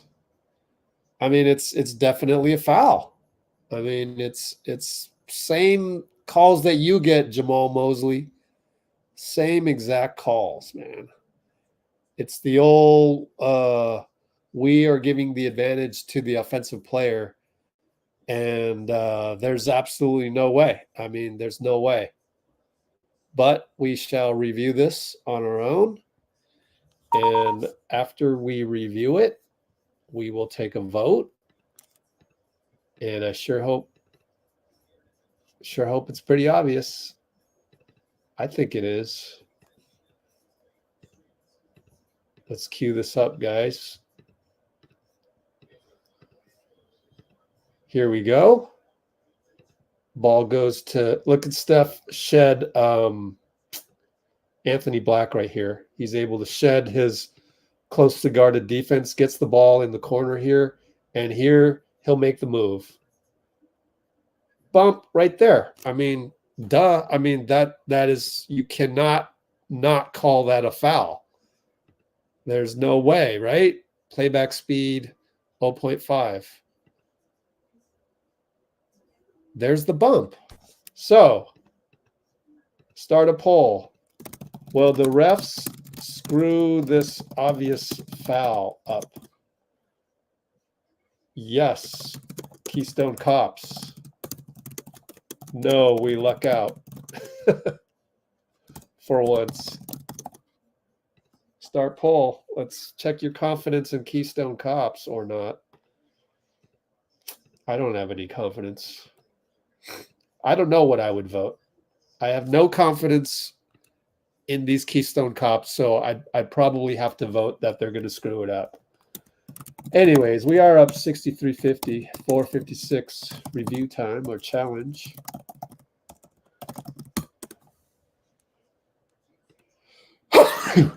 Excuse me, and I'm getting cold again because it is raining here in the Bay. Got cold again, and it's now raining, and it sucks, man. This crazy weather, sunny one day, rain the next day. You can really get sick from it.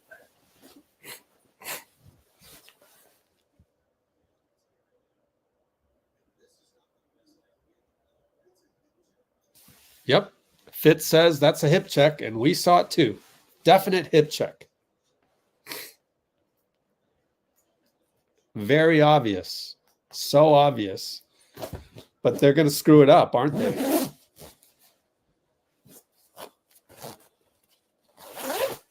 Oh my God. They won the challenge. And the ball gets tipped to Anthony Black, who gets a foul call. Unbelievable. Unbelievable. They screwed it up, and you were right. 85% had no confidence. I would have voted with you exactly the same. Absolute trash. This is your product, Adam Silver. And look at Ray Acosta. I would love to mic him up to see what kind of nonsense he's spewing to Steph. My goodness. Awful, dude. Awful.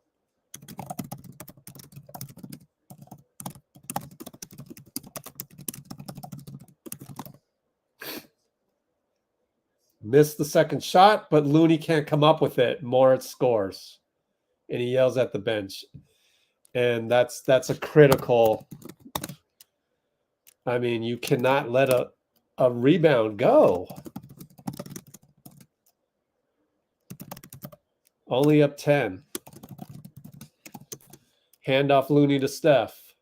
Gee still in there. Shoots a two-pointer, way off. You could tell. Just wasn't going in on that one. Absolute trash. Ingles gets the pick from Mo. Wagner, that is. We got a Mo as well. Dribbles off his foot, goes all the way to the Toyota logo. 6 on the shot clock. Ingles gets a screen. Moritz scores again. Take the ball out quickly, Gee. Now we're going to walk it up again. We're only up 8. All of that. Now we're up by 8. Timeout. Steph. We gotta get new personnel in there. 63-55, Q359. It's not even worth arguing about anymore, Steve. Keystone Cops. Absolute trash. Adam Silver's product. That's what you get.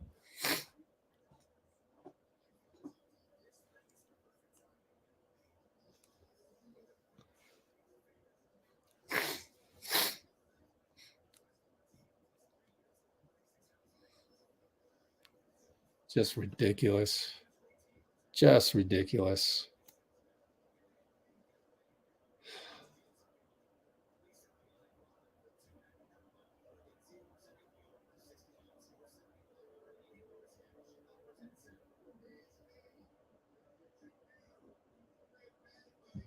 How do you like? Did they not see the other angles on the hip check? I don't get it. Oh my God, man.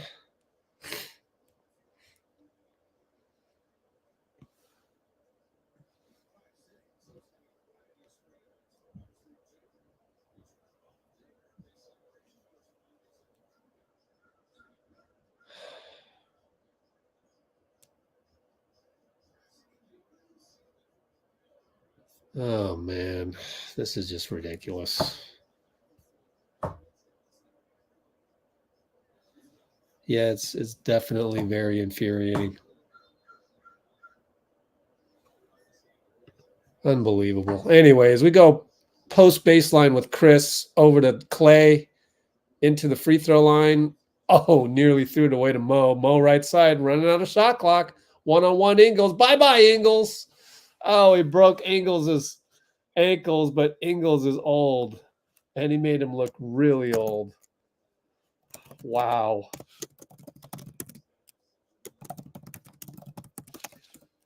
That's an unsung play. Air ball by Anthony Black. CP with the rebound. They leave him open for three. BP's open on the baseline. One-on-one Moritz. And he great handoff to Klay, but Klay airballs it. You finally got BP doing what nobody does, and he airballs it. What the hell? Great handoff. I mean, that was mini Draymond. That's an unsung play. Actually missed the three, so never mind. God, and he says, my bad. And then they hit a three. I hate the say my bad thing. Like, just, can you just not airball it? Like, that's like my old rec league. Like, we would suck. My bad, my bad. No, stop saying my bad. No more saying my bad. You get in that, get out of jail free card. Hell no, I'm not giving it to you. CP missed a shot. 94 feet later, Anthony Black with the foul goes to the line. God, we're up by 7. Could be 5 after this. God, Klay. Sometimes that shit is just so ugly this year. Airball on a handoff?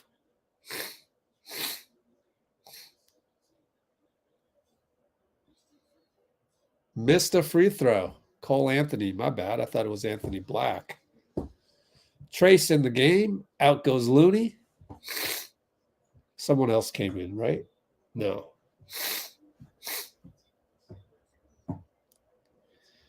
We finally, oh my God, BP made a Draymond play for Klay and he airballed it. I can't believe my eyes.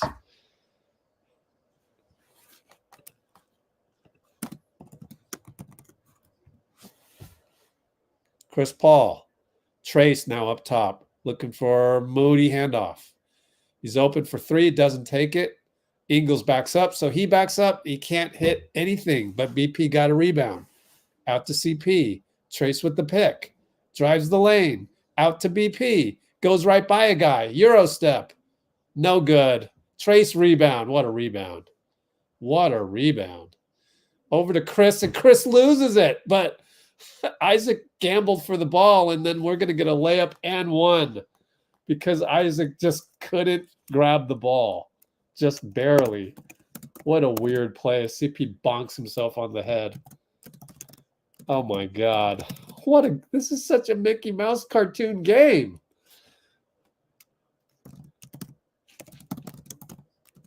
I mean, that's got to be an unsung play, right?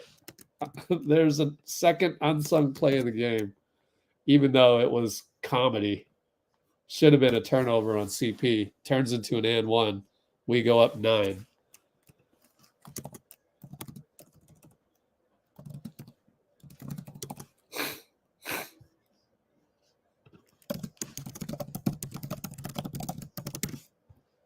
See what I mean, Bruce?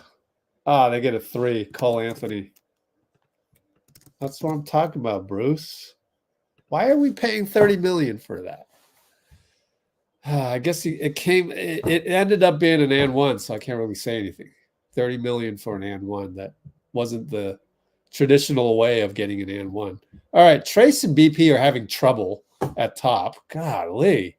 So BP will just shoot the 3 brick. Moody skies for a rebound. Finds Klay wide open. He hits a 3. Moody saves the day. That's another unsung play.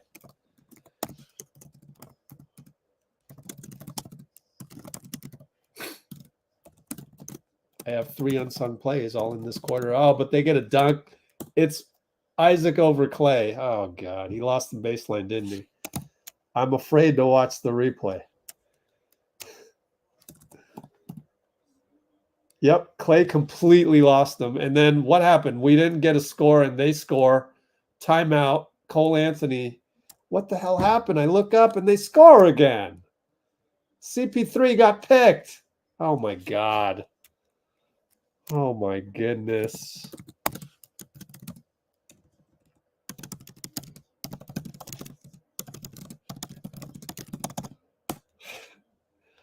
The old CP3 Klay combination. Only up by 5, 48.3. Steph has 25 minutes played. We got to hold out for another 5 more minutes. Plus 1.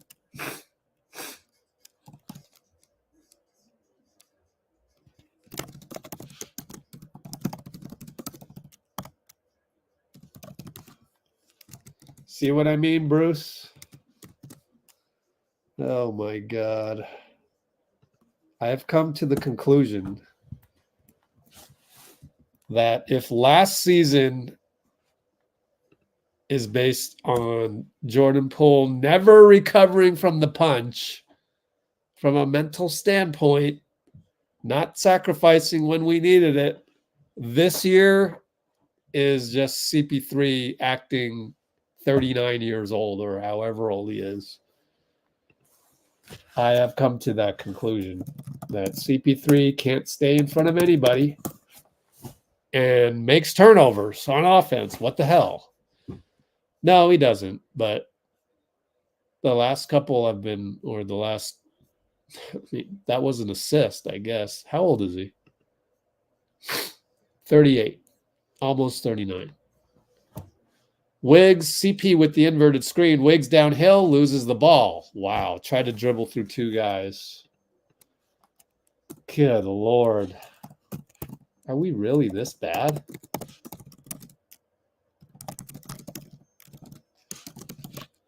And 9 on the shot clock. 10-second differential. 10.5. Klay gets switched on Cole. Fades away for 3. No good. Trayce rebound. Good rebound. Get it out. You couldn't outlet it.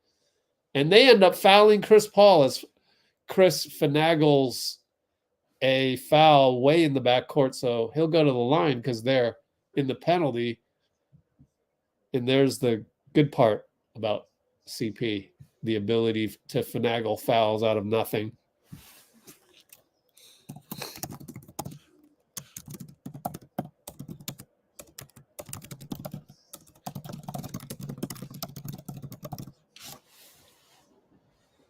Technically, that's an unsung play, too. And he misses a free throw.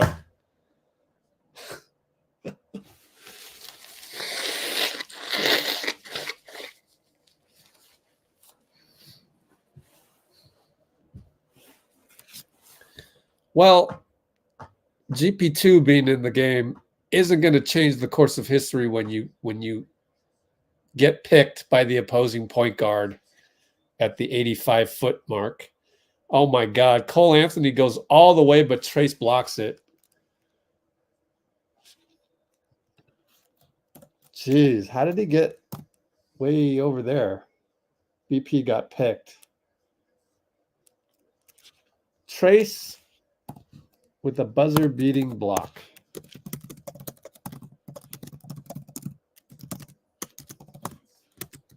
Man, where would we be without Trayce?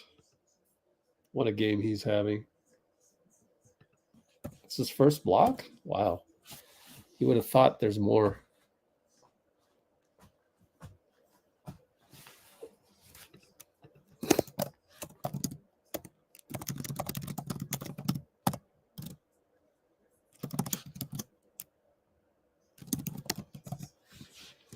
Bring back the positive vibes.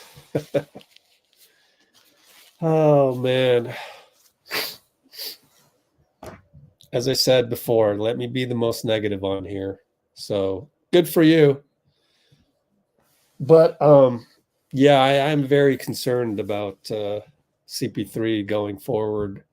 Really just his defense, but he was going to make turnovers like this. Then he becomes like unplayable.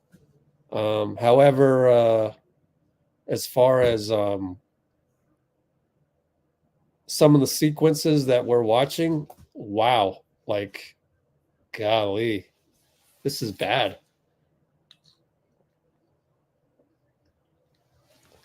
It's bad basketball. Luckily, Orlando isn't that good. I mean, they're just, I don't know how they're top 5 in the East. They must just match up better with certain teams in the East.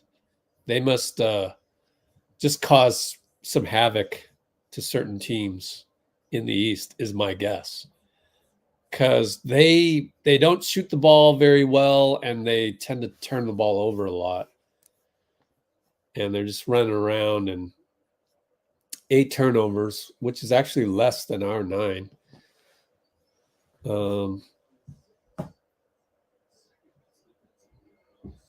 I guess they don't turn it over that much. Yeah, it's hard to watch their brand of basketball. I think it's hard to watch. And I don't know how they must just make more shots, or they've got one of the top defenses. Maybe they just like to muck it up, and then Paolo can bail them out on anything. Anyway, CP3 and Steph are in the game, and GP2. We got 2 6'2" guys. Wiggins for 3. Hit it. Thank goodness.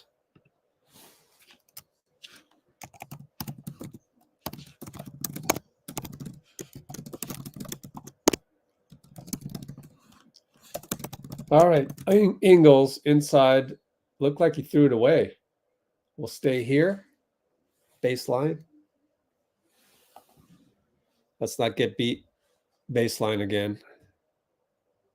Baseline inbound. Oh, that was close. Isaac was open. Over to Cole Anthony for 3. Hits it. Well, right when I said they don't really shoot well, they hit a 3, of course.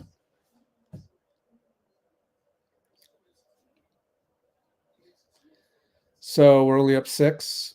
11:05 to go. Wiggins one-on-one. Isaac way up top. Steph trying to set the pick, but Cole Anthony's all over him, and Wiggs hits the 3. It could have been a foul on Anthony, but they didn't call it.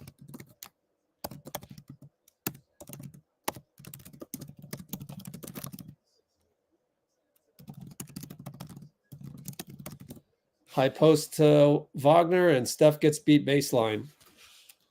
Wow. It's a bit shocking.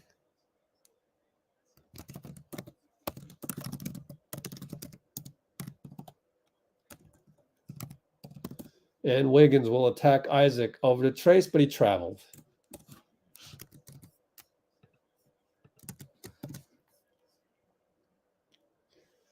Steph got hit in the family jewel, so he's having a hard time walking around, but he's going to have to tough it out against Anthony Black on the weak side, who has the ball, shoots it over GP2, scores.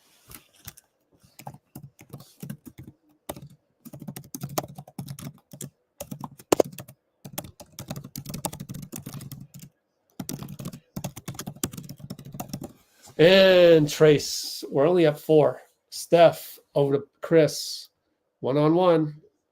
Attacks Black. Over to Wiggins. 3, 2, shoots it, scores. Wiggins comes through at the most crucial time. We're only up 6. Ingles to Wagner. Mo wants to go on Wiggs. Can't shake him. Back up top. Anthony Black swings it. Cole for 3 over CP. No good. Trayce rebound with Wiggs tipping it to him. Good job, Wiggs.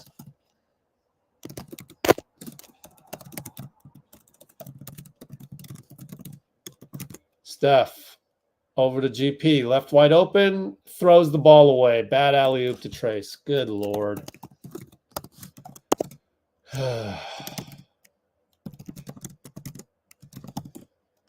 Mo Wagner trying to get some room on GP2 down low, but Cole goes easily past CP3. Told you.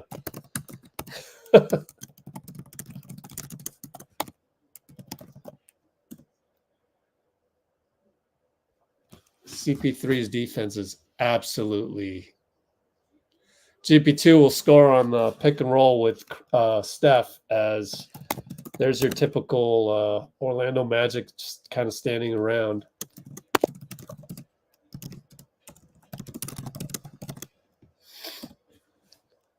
Now we got pick and roll. Joe Ingles inside to Wagner. One-on-ones. Chris charges into him.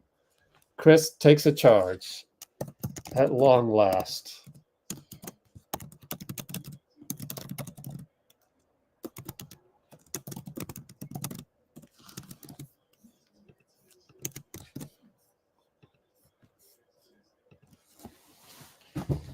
Klay Thompson in the game. Oh boy. Will it be a splash? Or the other variety? Box of chocolates Warriors tonight. Steph brings it up on Cole Anthony. Moody against Ingles. Sets a pick for Steph. Handoff by Trayce. No, can't hit. Man, Steph is now 2 for 7 on threes. Mo Wagner over to Cole Anthony, over to Joe Ingles. One-on-one Wiggs. Picked by Wagner. They switch, and it's a foul on Wiggs. Wagner's complaining about what? Physicality? What are you complaining about? You got a call, man.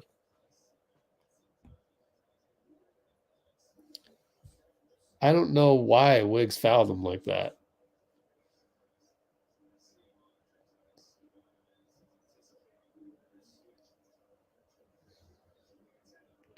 All right, well, that's one team foul. Hopefully doesn't hurt us. Steph will take a break. 7:46 to go. Expect him back at like 5. Paolo, no call or call? I don't know, but that ball hit the shot clock, so you cannot count that. Are they going to screw this up?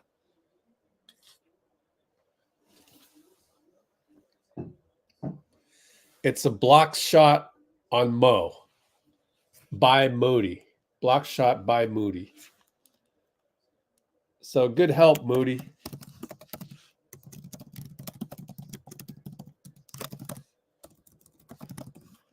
Need a couple real unsung plays to happen, because the ones I have so far, not very good.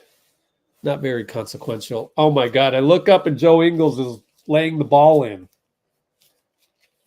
Good Lord. How's that happening? Let me watch the replay. Oh, my goodness. That was too easy. The oldest guy on the floor. Actually, no, he's not the oldest. Klay pulls the string. Oh, man.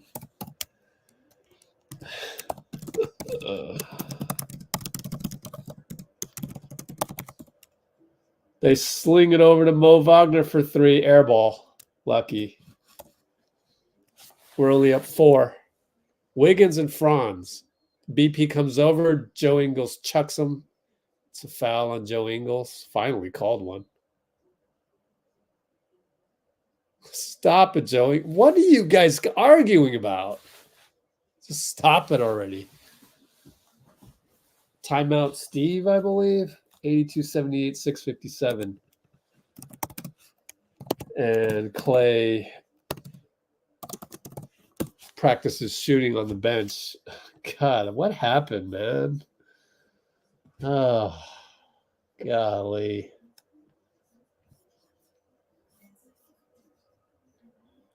Let's look at the play-by-play for who called the timeout.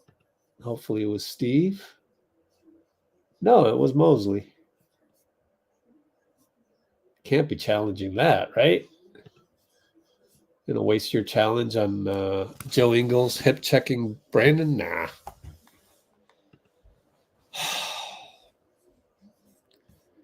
Honestly, this is one of the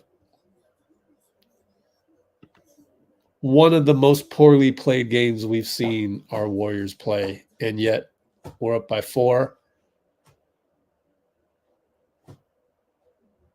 It's the Mickey Mouse game. It's just the ball is just bouncing everywhere. Klay is shooting air balls and bricks. Such a strange game.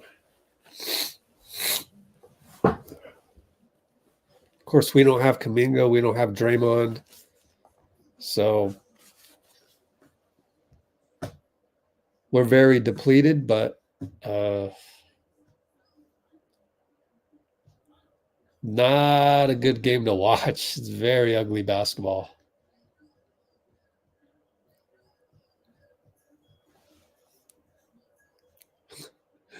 Cone P3. Oh, my God.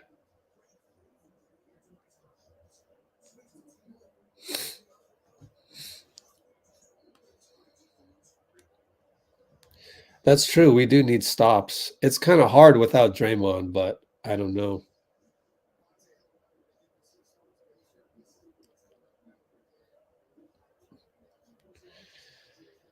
When do they bring in Steph? Yeah, I don't know. Oh, that's hilarious. That's the comment of the night. Hilarious.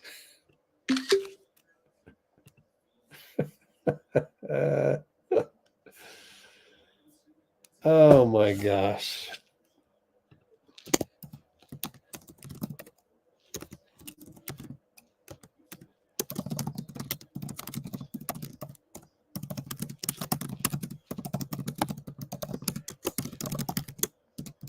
There's going to be a foul on Moody. Bad screen. Oh my God. It's gonna be. I don't know. Yeah, he fouled him. That's not a good foul, Mo. Right out of the timeout. God. I don't know if Ingles pushed him. I'd have to watch the replay. Yep. Oh, and then Franz just waltzes by everybody. Scores. Only up 2. Wiggins inside out dribble. Scores. Lester's telling Ray Acosta should have been an and 1. There's your unsung play of the fourth quarter.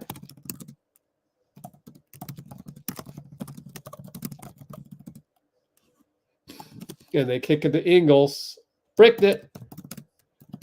Mo with the rebound. Outlet Wiggins. He's got Cole Anthony on him. Just back him in. Doesn't back him in because BP cut. BP blows a layup, and Moses is going to dunk the ball in.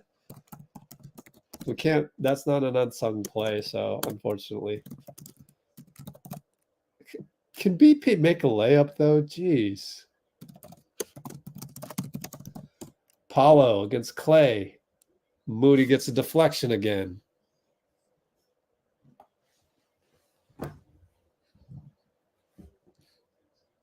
Unfortunately, that was a dunk, and therefore not an unsung play. That play is going to be sung everywhere. Steph in for the last 5:43, which means he'll end up with 35 minutes played. Brandon comes out. Hook shot Franz. Air ball. He wanted a foul. He'll get it. Foul on Looney. Meanwhile, Looney's like, what did I do? And meanwhile, they had gotten the offensive rebound, so I'm glad it's a foul. even though Franz is probably a good free throw shooter.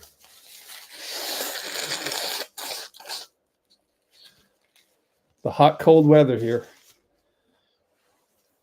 Making my body go crazy.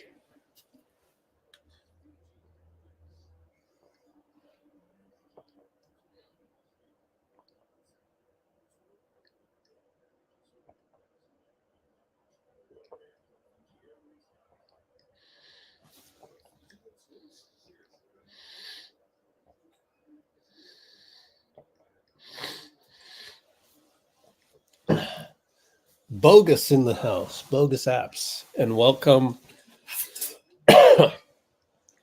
to the person commenting from Italy. That's pretty cool. Up by 4, 5:29:28.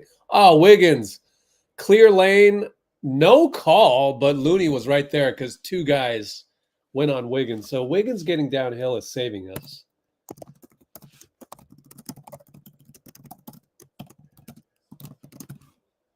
And let me get back to the play-by-play. Paolo turns the corner, wants to dunk it.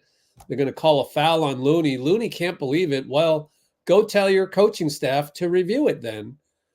But Klay's going to argue with Phenizee Ransom. Let's watch the replay. Well, he had him on his hip. Did Klay get beat again? I'm going to shoot free throws. Yep. Klay got beat again. Got fooled by the going away from the pick. Oh, that's the weakness of the team this year. I hate to say it. Klay and CP3 cannot stay in front of anybody. That is our problem this year. That's it. At some point in the game, whoever's guarding CP is going to turn the corner on him at some point in every game. I guess you could say that of a lot of old people in the league, but like, so we got 2 of them in our second unit, and I don't know how you're going to get the championship consistency of defense that level. Wiggins misses a 2. Moody gives chase, nothing there, but we're up 5. Despite Paolo going to the line last time. Gets a switch. Paolo's Steph. Spins. Travels. No call. They called it. Good job, Steph. And that's great positional defense. That's how you stay in front. Isn't it crazy that Steph can still do it? He can do it better than Klay. Of course, Klay's got a bigger body to worry about. So Steph's more nimble. Steph gets the switch, but he goes over to Klay for 3. He hit it. Rejoice. We got the splash Klay instead of the air ball Klay. 3 ball for Paolo. Klay's late on that one, but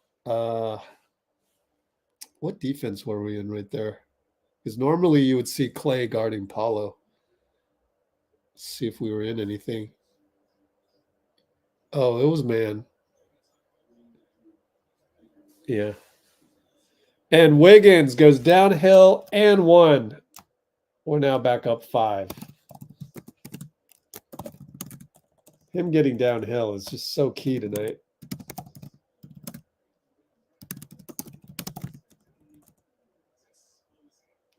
Well, not really downhill, just sorry, I just caught the play late. I thought he went downhill, but it's an and 1 against Cole. Just bodying him. Physicality. GP2 comes in for Steph. We're going to go offense, defense. Because the last play, they took advantage of Steph inside.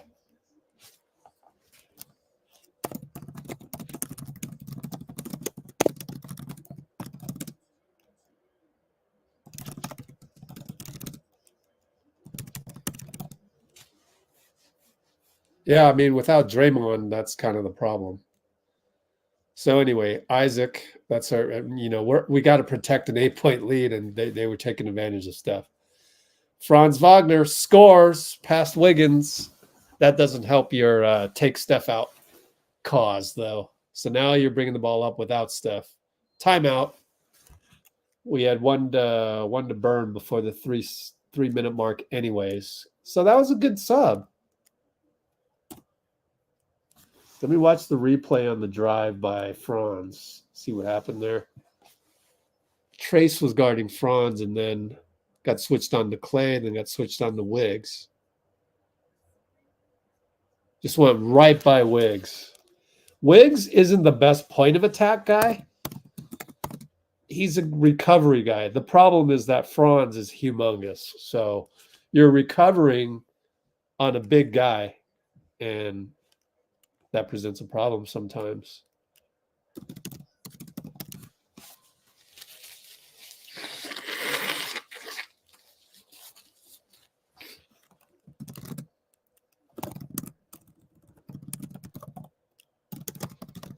And so we got 94.88.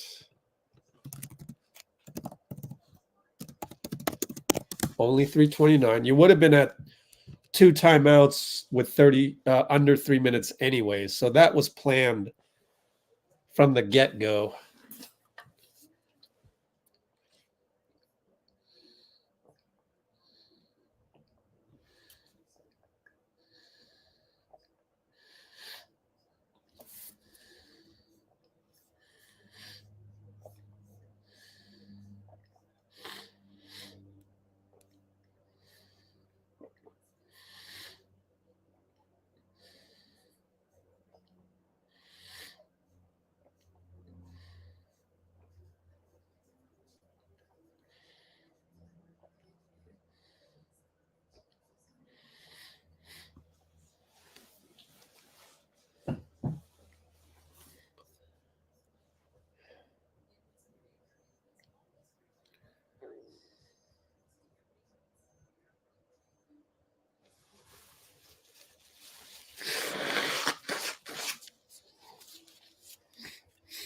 All right.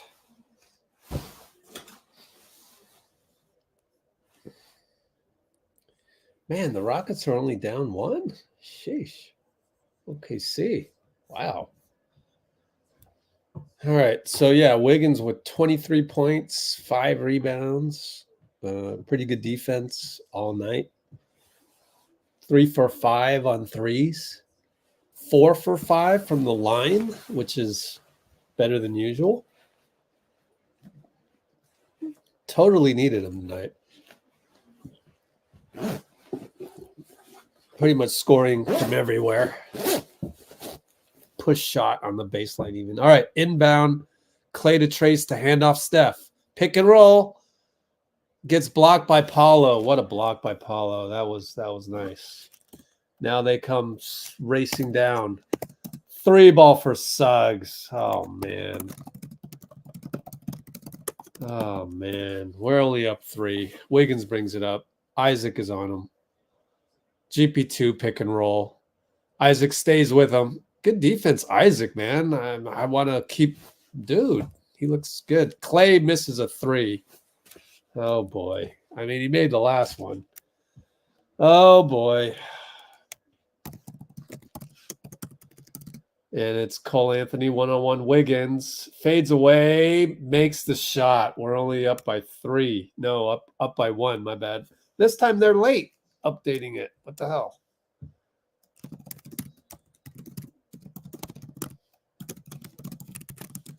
Steph trying to get around the corner. Over to Wiggins in the corner. No good on the 3. Cole Anthony rebound. We're only up 1. 2:18 to go. Oh, Lord. We need some stops, man. Again, not getting stops. Of course, we don't have Draymond tonight, so it's hard to have a barometer on this. Paolo GP2 from 20 feet out and free throw line. Finds Suggs. He went past Steph, but it's a shot clock violation. What's wrong with Steph, man? He's been beaten now 3 times.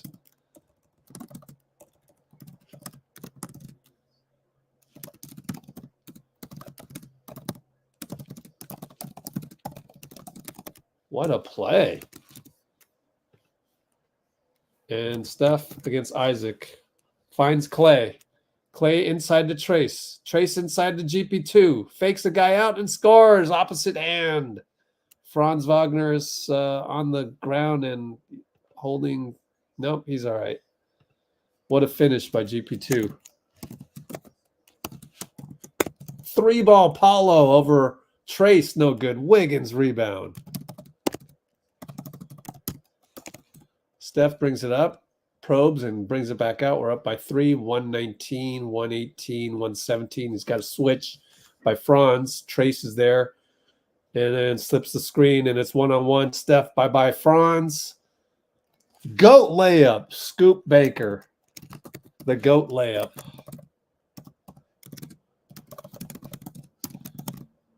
And we're going to foul Franz. That's the 4th team foul. Oh, they're showing the replay where Franz hit the deck.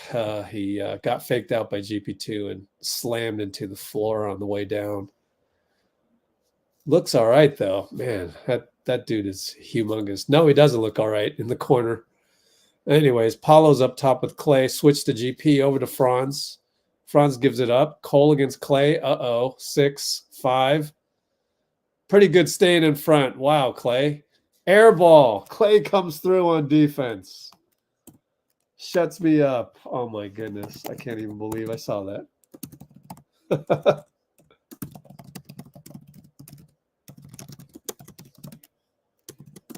Great point of attack, Klay.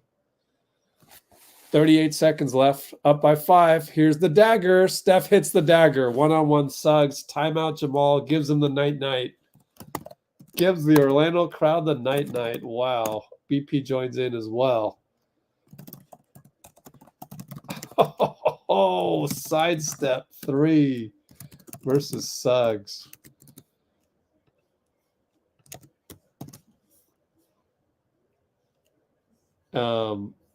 Oops, let me get rid of that score.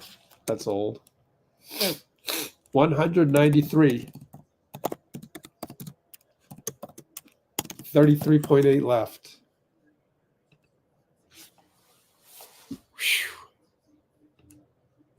Ah, Steph, night, man.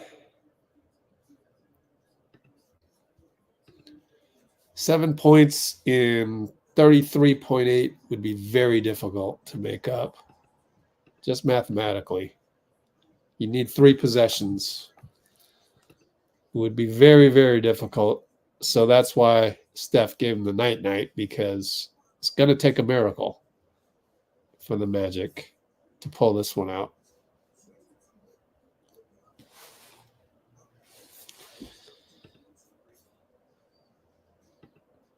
Yeah, let's splash the like button. Where are we at with that? Let's see. 79 concurrents. 50 likes.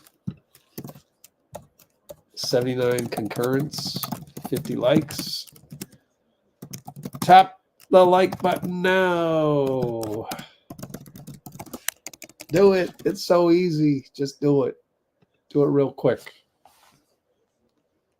Okay, the inbound to Franz. One-on-one Wiggs. You know he wants to shoot it. Wiggs keeps him in front. Trayce is there to help. Wiggs blocks it. Give the game ball to Wiggs, man. Wow. So we'll run the ball out, run the game out. No shot clock, 14 seconds. Game ball Wiggs. And I got to find the link for the post game. So 101.93 will be the final score. And the final buzzer sounds.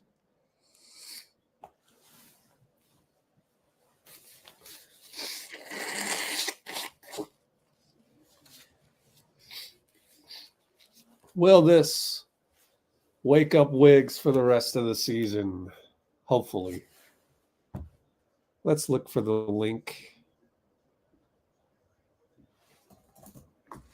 Let's see if we get lucky.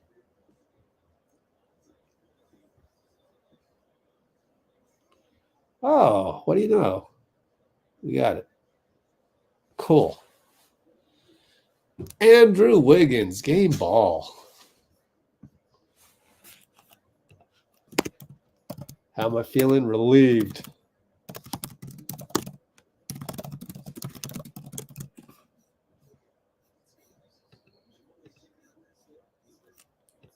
Incredible. We pulled out the clown game with the refs and stuff, and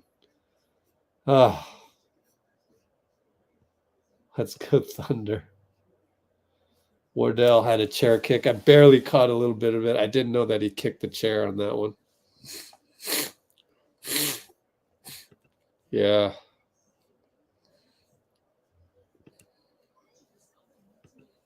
Kerr hugging Wiggs.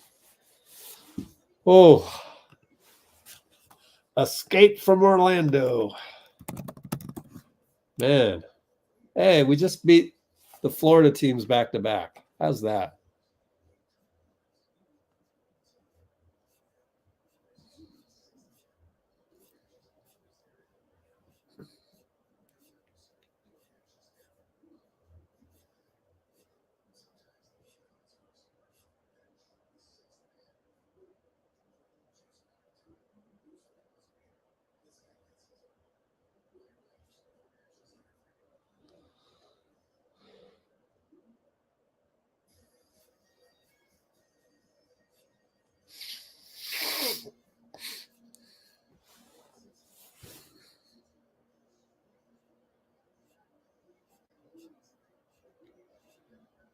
All right, well, we'll come back to Twitter in a bit.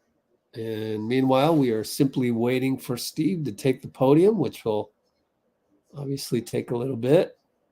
And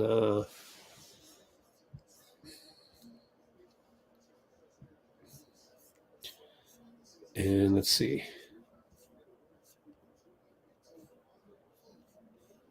Let's see if there's anything else.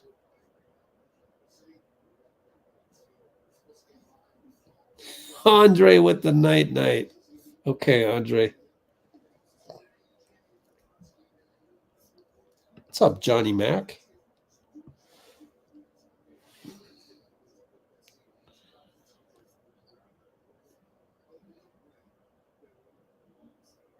Put the Draymond slander. I know. I mean, look, I know Draymond should not be calling anybody a PAN, but I have a feeling Ray Acosta is of the type that a lot of dudes in a lot of rec centers that I've been to would end up calling him names because Ray Acosta can't handle it, man. He just can't handle it. He doesn't earn the respect of certain refs out there. He wouldn't be reffing in my league. He wouldn't be able to handle it. That's it. In the shadow of the mouse. We got Wiggins on the court. Here you go. Nobody could stop you. What was your mindset scoring, rebounding, defending the way you did? You put the team on your back when it mattered most. Oh, man, just trying to stay aggressive. Trying to do whatever I can to, get over that hump, get this win. We're desperate, but we need every win we can get. Talk about how you read all those ball screens that the Warriors were set for you, whether they're switching smaller guys on you, whether they're going under. What are you looking for there? Oh, man, I just react. I just react. That's what sometimes I switch it up. They go under. I just try to take the open shot. Someone's on my hip. I try to get all the way to the rim. I just react to what they do. Make the game easy. It was an incredibly physical game, and yet you had that one Red Sea parting dunk where you went down the lane. What did that feel like? Hey, nobody in the Magic is here. I'm going to go crush it. Hey, that's how it goes sometimes, You make a good move, get to the rim, and it clears out. And you guys were amazing defensively again tonight. Just talk about your defensive mentality on the road, the intensity there, you making plays, the blocks, the deflections, GP2 coming in. I mean, what can you say about your road defense? It's tenacious. Oh, man, when we play defense like this, together, tight shell, we're hard to beat. We just got to stay consistent with it, stay together, stay connected, and, we're unstoppable. When's the last time you saw Steph kick over some chairs? Oh, every game now is emotional now. We need it. You know, every game is a big game for us. You know, we're trying to do something special this year and give ourselves a chance to, you know, do something special. What's the deal with you guys at back-to-backs? I think you guys are 7-1 now in the last 4 back-to-backs, the 8 games in there. You guys are thriving in those. Oh man, I feel like we're in a good rhythm from the last game, and now training staff does a good job, you know, preparing us, getting us rest, and getting us ready for the next game. Wiggs, we appreciate you stopping, man. But 13 points in the fourth quarter, the block at the end, the rebounds, and then Steph closed it. But they would have never been there if you didn't get it done. Thanks so much. Appreciate that. Thank you. All right, that is Andrew Wiggins, who was fantastic in Miami with 17, even better tonight with 23, 13 in the fourth where the Warriors needed it most. All right, I'll be right back. My bad. I'll be right back, and we'll get Kerr on the podium. Be right back.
All right, I'm back. All right, so I did see the Steph crying thing. That's crazy. I guess I missed it during all of the carnage. During all of the carnage, I missed it. During all of the, I'm sorry. I don't like Ray Acosta as a ref. I just.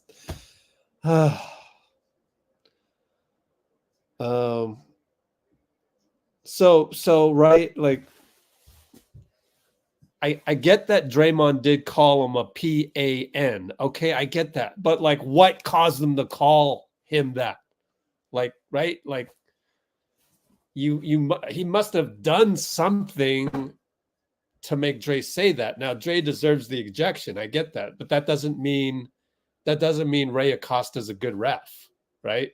So that's my problem, and that's the thing. So I just have this suspicion of the guy that like there's just something about him that, and we've seen it before. It's the rapport with players that bothers me, which is why I say that I would never hire him for my Oakland league that I used to run, right? Like you have to be able to handle certain things that get blurted out there. Now, I get that Adam Silver wants a squeaky clean league and all that. That's fine. Then how about go and get some better refs?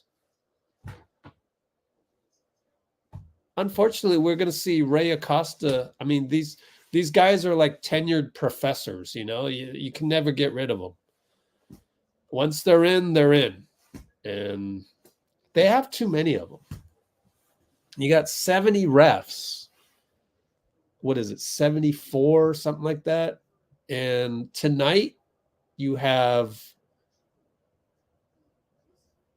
8, 9, 10, 11, 12 games times 3, 36.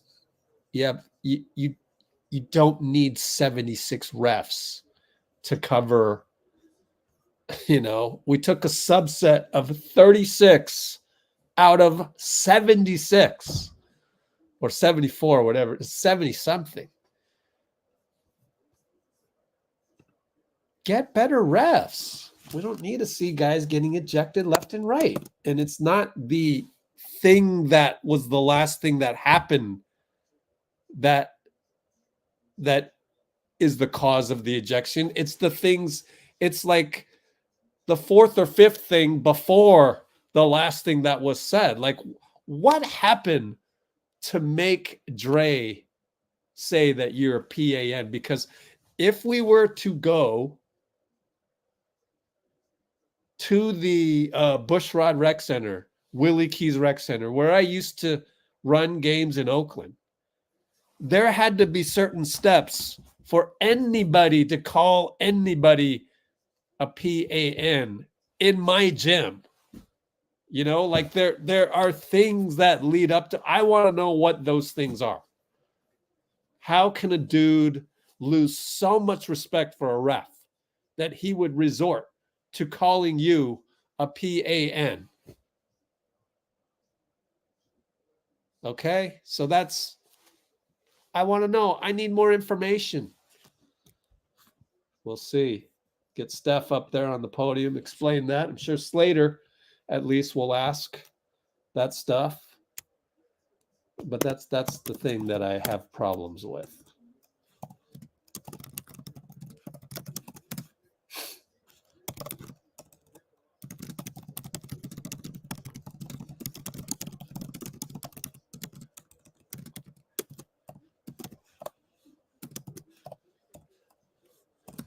So anyways,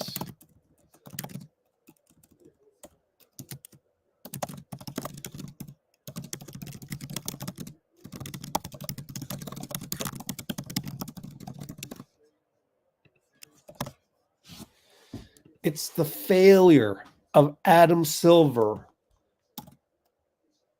Look, I can guarantee you, Draymond is not the only NBA player this year to call a ref something that, you know, street level.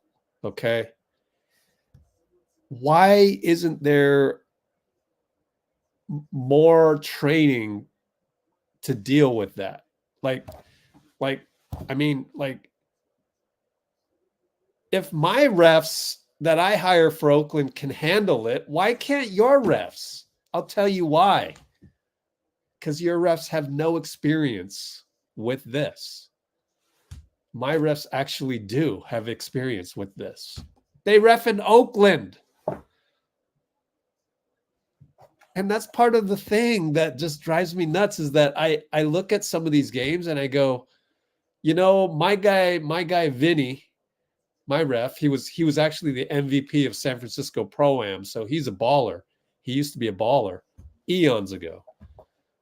But he's overweight and this and that. And because of his lack of physical fitness, he might not be able to get down the court in time to see everything. Maybe his hand-eye coordination, I don't know, maybe he just can't see things as good, but he's a damn good ref. And he always gets along with every single culture out there. Like, you would really have to go down a deep path with Vinny to get a technical from Vinny. He just loves the game too much and he enjoys it. Steve's on the podium. So that's my thesis, you know, just have cultural training.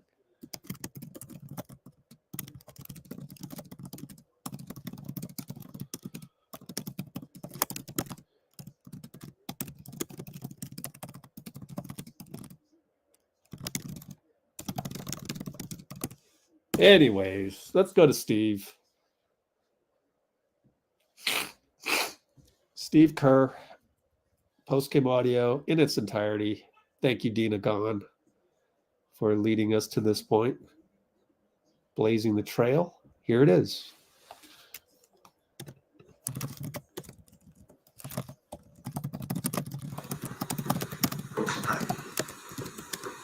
This seemed like abnormally emotional week for you guys.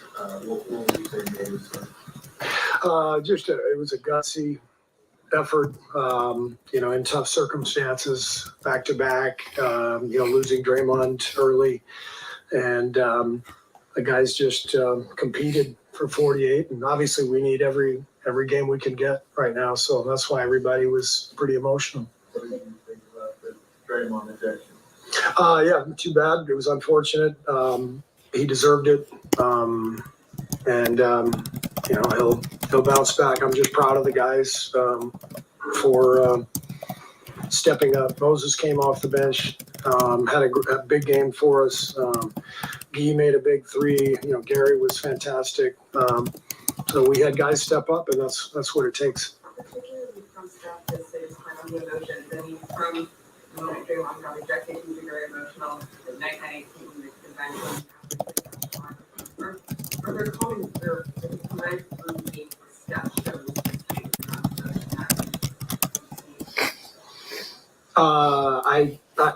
I don't know. That's a tough question for me to answer. I mean, Steph is the ultimate competitor. It wasn't his best night, but he showed who he is by hitting the dagger on a night when his shot wasn't going. So he was emotional because our team needed to win. You talked, a couple of days ago about how kind you were Draymond. Is this a road you need to confidence in anything he's done over the last? No. You have Boland from Field representing. You have a 92-point game last night defensively, 93 tonight. Has there been any adjustment? What was your approach to the guys mentally? And most importantly, when you miss Kuminga and Draymond Diggs in the game. Yeah. Guys, there was no adjustment. Guys are just playing really, really hard. Competing really well. We're doing a good job taking care of the ball and defending without fouling. Although tonight we got in some early fouls, foul trouble. But for the most part, we're giving ourselves a chance to win by rebounding well, taking care of the ball, and defending really, really hard, and just trying to find enough points to win. We saw Steph being more of a true standard point guard tonight. Getting all the guys involved, and you see Andrew had a great game too. Yeah. You mentioned all the guys. How effective is your offense when he's involved in distributing the game like that? When Wiggins? Steph is distributing the ball like he did. Yeah, and taking care of it. 10 assists, 2 turnovers. Yeah, that's a huge stat for him and for us. And I thought in the first half he was trying too hard, and then I thought in the second half he just played a cleaner game. He made the nice pass to Guy for the three, where he could have tried to attack, but Guy was open, and so I thought for on a night when Steph was not at his best, he did a great job as the point guard of distributing and leading us with poise in the second half. Andrew with 13 in the fourth quarter. Just what kind of rhythm is he starting to find? Wiggs was fantastic. Just stepped up and made one big play after another at both ends. Had the big block near the end on Wagner, but made big shots, got to the line, attacked. Wiggs was fantastic. You mentioned the rebound earlier. It seemed like a lot of those Trayce, Moses. Yeah. How big was the offense? Moses had a really big one, when it felt like the momentum was shifting to their side, and he came in, got an offensive board, and I think Klay hit the three off of it. I thought that was a big play. 52-39 on the glass, that's important. We've always felt like if we can win the possession game, or at least be even, then we're going to be in good shape. And I think the rebounding really helped in that regard tonight. How difficult was it managing Steph's minutes in the fourth? I know he went off and defense there for, I think, one trip. And what made this game different than the Minnesota game in terms of getting him upwards of 34, 35, 36? Every game's different. I'm kind of amazed that there's this discussion about a handful of minutes, to be honest with you. I mean, so we needed him out there tonight, and we played him, and I try to manage everybody's minutes during the year and give them rest when I can. And I don't know. I just coach the team, so you get to judge. He and Moses, were they in the plans for tonight, or was Raymond's ejection prepared? Did I prepare them come in the game? Yeah, Guy and Moses were the guys who stepped in for Draymond's minutes there, and Loon was going to play anyway, but he got some extra minutes as well. You maintain confidence in this group all year despite the ups and downs. Is this the kind of victory that reflects that confidence? I'm sorry? You maintain confidence Yeah. the ups and downs. Is this the kind of victory that reflects the confidence? Yeah. I mean, we've been close. I mean, we play so many tight games. We're obviously a team that can compete with anybody and can lose to anybody, but it's kind of where the league is these days. Other than a handful of teams that are like Boston, you see, close games. You got a ton of teams in the league going for it. With very few teams that are at the bottom. So there's just a ton of close games. We've lost our share, but we're also winning some, and so we're hoping that we can keep this thing going and close out the season with some more wins like this and put ourselves in a good spot. Thank you. Thank you. Cool. We're guys in here. Great. Yeah. Raymond says Wiggs, Trayce, and Moody. So we're not going to get Steph. We're going to let him off the hook. No explanation for the kicking of the chair or the crying when Draymond got ejected. That would suck.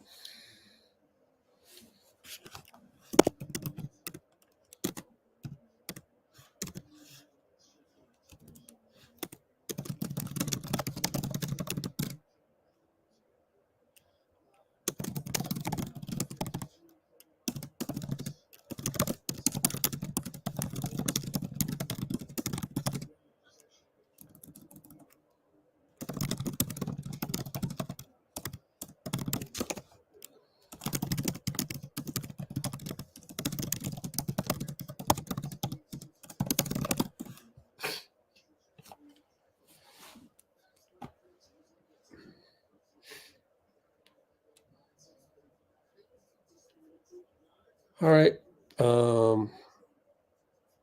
Maybe I'll just go back and look, since we do have the post-game link, thanks to having the link via Dina Gone. Let's see. Let me go back all the way, and I'm going to just watch it and clip it where I can. Just have to clip the whole thing, I guess. And let me put the press conference on live, so we'll get the moment somebody says anything into the microphone, we'll hear it, and then we'll go to that. But if I am to replay that whole sequence, so Draymond got ejected at the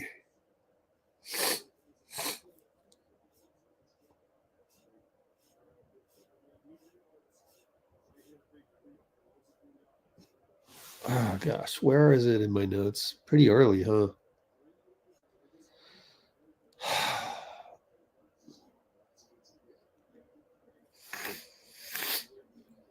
8:29 mark, first quarter. Jeez, man. Barely played it.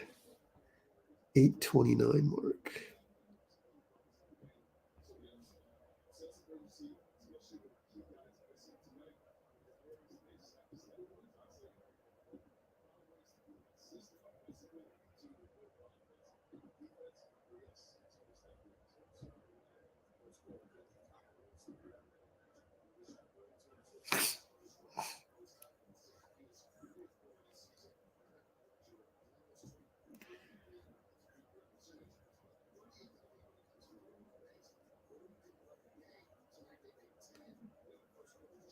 There's a sequence where Draymond is asking Ray Ray Acosta, what is it that I said? And he wouldn't tell him, and he walks away.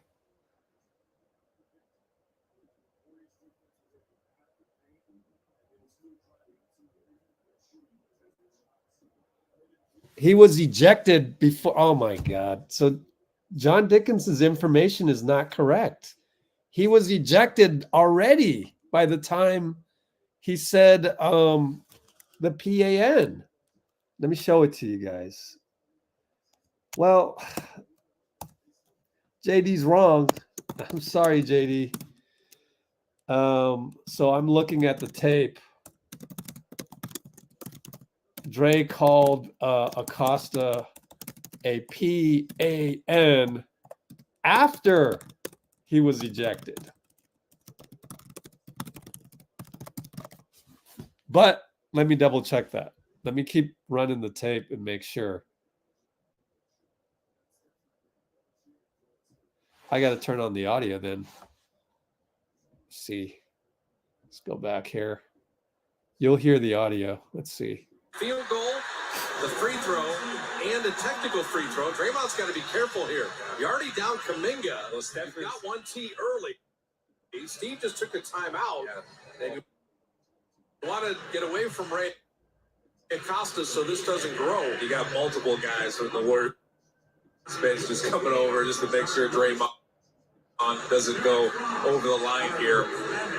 Got to watch out. He's letting them hear it. The officials are kind of letting him speak and say his piece. They got another attack. He's gone. Okay, I don't know. Don't know. I take that back. I can't tell if it was before, after, or during. Anyways, what do we got?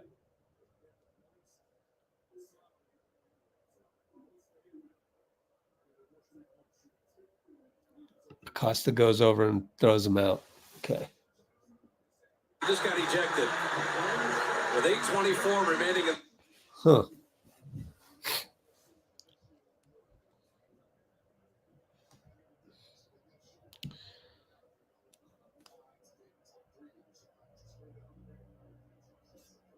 Okay, at least we figured that out. In the first, that's a huge blow. You know, there isn't conclusive evidence that it was that got him out. I mean, because by then Acosta walks away, and I still haven't gotten to the point where Acosta comes over to the bench. So all the size they got.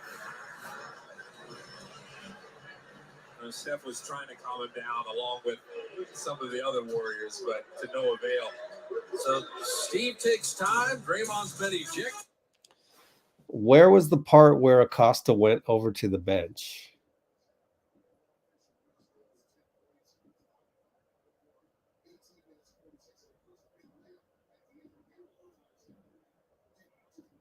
I don't see that anywhere, but obviously I just happened upon it right now. Turn that down just in case. Flip over to like here's they're talking about Steph. Yeah, that was way before. So Acosta went over to the bench before that.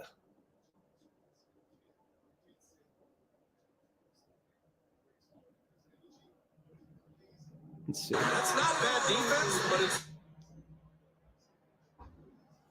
very little leaner off back iron. Let's try to go back a couple, see if there was anything. And meanwhile, oh, that's with 8:50 left. Hold on. Oh, wow. There was okay. 8:50 to go. Draymond was already arguing with Acosta. And I might as well just stay here. Let me just make sure there's no nobody at the podium. Okay, nobody's at the podium.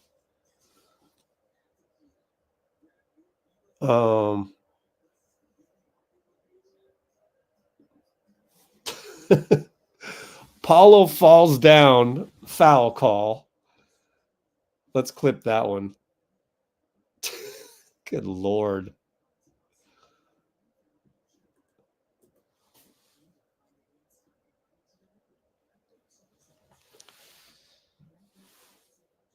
So let's see. Okay, Suggs goes inside. Out to Paolo. He drives. Falls down. I still don't know what Draymond did on that one.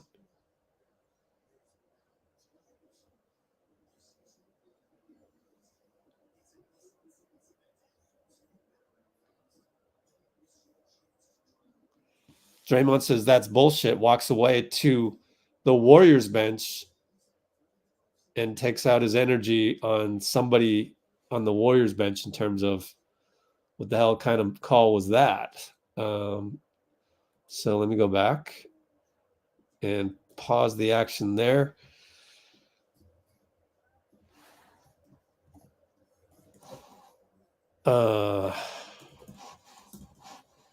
Draymond Acosta won. Number one in terms of there's probably more clips coming. Let me show you guys and we'll just do this piecemeal. So I don't know. I haven't gotten to that part, but I will tell you that this part right here, which I'm waiting to get the airdrop. We are at the analyzing the foul on Paolo that led up to the Acosta yelling. Dray calls the call BS, then walks away and yells at Warriors bench. And then they side out and they bring it in. Here it is. You can watch it with me. And you're going to see Paolo fall down. God, that's the thing. Stop calling these wimpy calls, man. Let me get this out of the way a little bit. All right. It's going to drive. Okay, now let's go playback speed 0.5.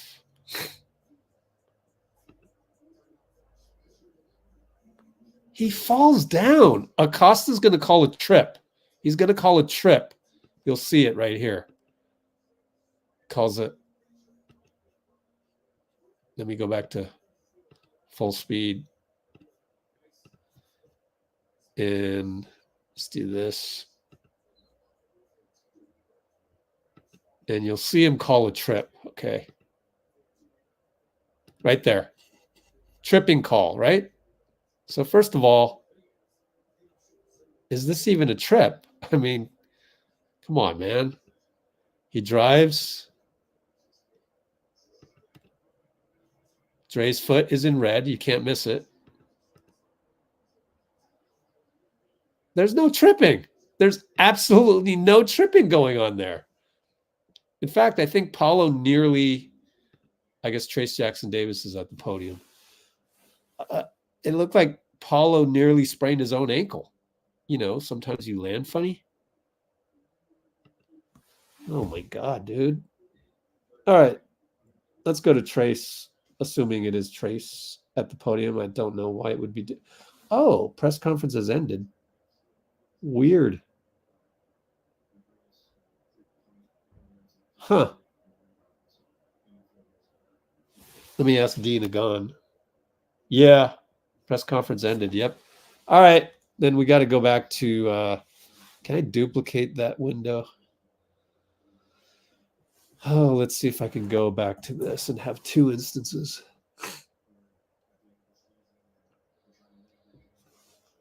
Join live. Let me look at the broadcast here. We're at the 5:49 mark or so of that. All right, we'll get Trayce for a little snippet. We're not going to get the whole thing, unfortunately. Or maybe we will. I don't know.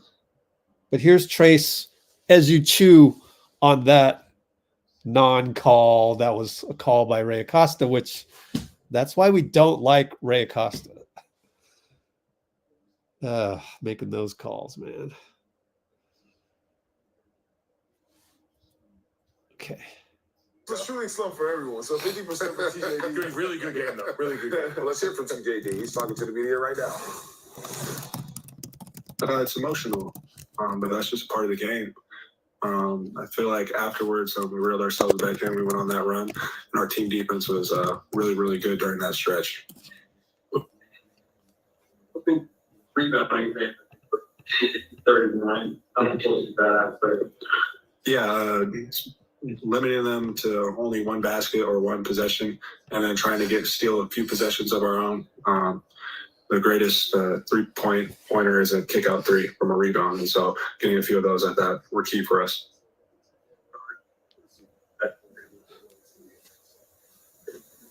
Absolutely.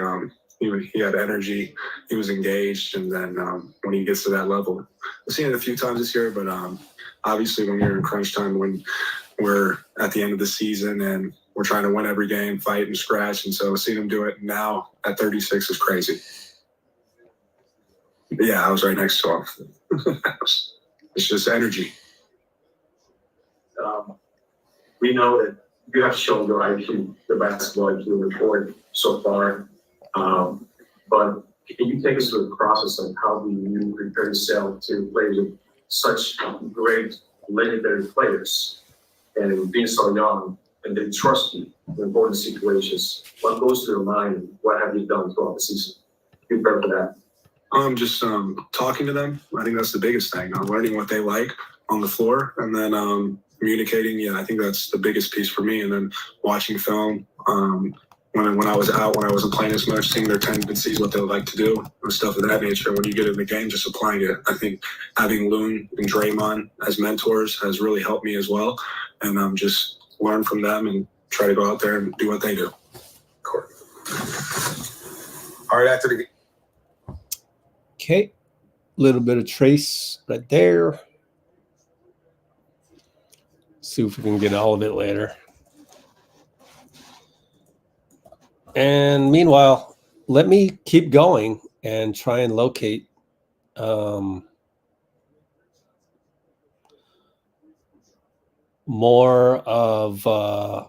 analysis. We're doing the play-by-play on video for what happened to Draymond. All right. So let me do that and go back to here. And I'm going to fast forward. We got the ball. And actually, let me just see if there's any other things that happen. Looks like there's more talking between Draymond and Acosta after that.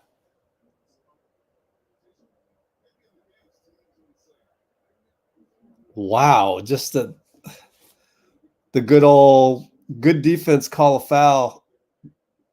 So this next one is this is where Draymond gets ejected.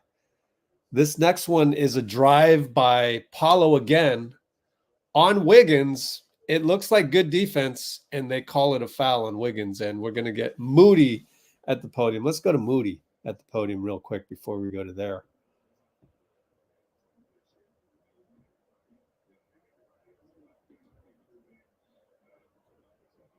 All right, here's Moody.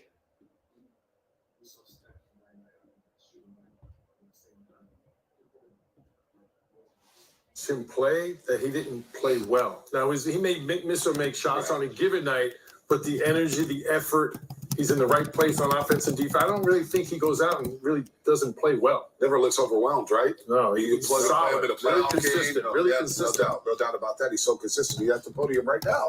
Closest podium game. Yeah, that's definitely an emphasis that we have right now. Defense gets the job done. We've got some of the best offensive players in the game, so just make sure we and everybody else is locking in on the defensive end because the offense gonna come. Now, offensively, we saw Steph tonight not having the best shooting night but at the same time took over more of a distributor role, right?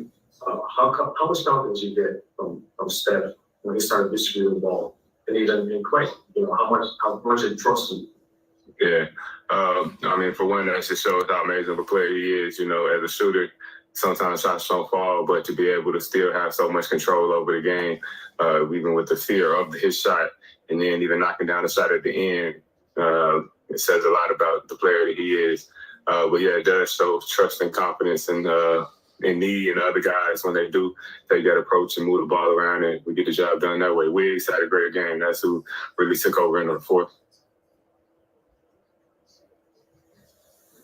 Okay. And so offensively, we saw you attacking aggressive the three. How tough is it to stay with the same mentality even when you're right, when you stay on the bench for so many games or so many games in a row, and you're like, you know, I'm gonna call at some point. Mm-hmm. How do you prepare yourself? It's that, just staying prepared, getting the games in on the off days, just trying to find that rhythm, trying to find that flow. It can be challenging, not knowing how long you playing, not knowing when you playing, but situation is what it is, so you got to find a way. I know you guys don't have. Okay, cut that short. There's got to be I hear you all in the comments. There's got to be something about Ray Acosta that bothers Draymond, and I think Ray Acosta. It's just I mean, I can see it. I can see it. But yeah, bottom line is you got to figure out a way not to get ejected, even if you're right, and Ray Acosta is a PAN. By the way, this clip right here is what makes Orlando a unique place to watch a game, because if you have the right tickets, you can go right here. So it's pretty cool. This goes right into the locker room, right straight. The configuration of the arena is such that it makes it really accessible to the locker room.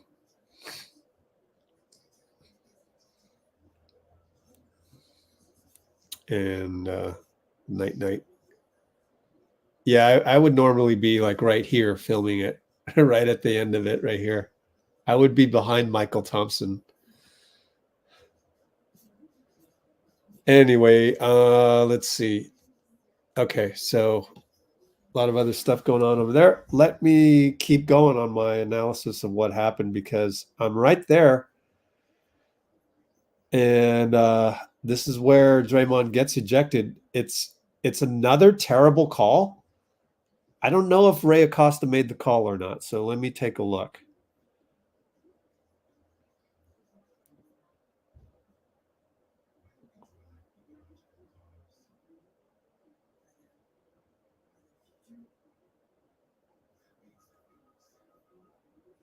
That was Phenizee Ransom making the call from the baseline.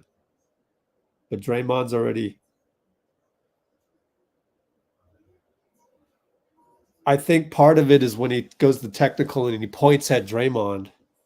It's a little much. Let's listen to And a technical free throw. Draymond's got to be careful here. You're already down Kuminga. Well, Steph got one T early. Steve just took a timeout. And you want to get away from Ray Acosta so this doesn't grow. You got multiple guys from the Warriors bench just coming over just to make sure Draymond doesn't go over the line here. Got to watch out. He's letting them hear it. The officials are kind of letting him speak and say his piece. They got another tag. AJ's gone. He just got ejected. With 8:24 remaining in the first, that's a huge blow in his type of game against this team. Okay, I got it all. I see what happened. So that's the entire clip, and then you got Steph trying to deal with that. That was, basically the second part of the whole thing. So let's see.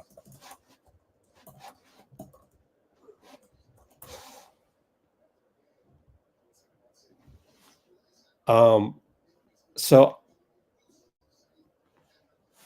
it's like let me make a deal with you for the people that are tired of Draymond's antics. The deal that I want to make with you is that the referees need to have better rapport in certain situations where a player is going to disagree with you on something. And how do you deal with that? You can't take the stance of, oh, I have more power than you, therefore you can't say anything to me. The moment you give that kind of air, then you're in trouble. And then you're going to have ejections and you're going to have more technicals. It's like at the same time of where referees, you don't even have to say anything to me. I know you're pissed off at me. And a lot of players have learned not to cuss at the official in that heat of moment. Just like the Scott Foster CP3 thing. It's like you've got to learn how to have the rapport. The moment the NBA realizes that they can do better, then we might get better refs. But if it's always going to be, oh, Draymond's antics, that easy solution, oh, it's Draymond and it's not us, then I don't see this improving. And I see this as an Adam Silver not having 10,000 hours in a gym, because I used to see this every Sunday, literally every Sunday. So I had to teach my refs, certain guys were really good at it. As I said, Vinny Myers, look him up.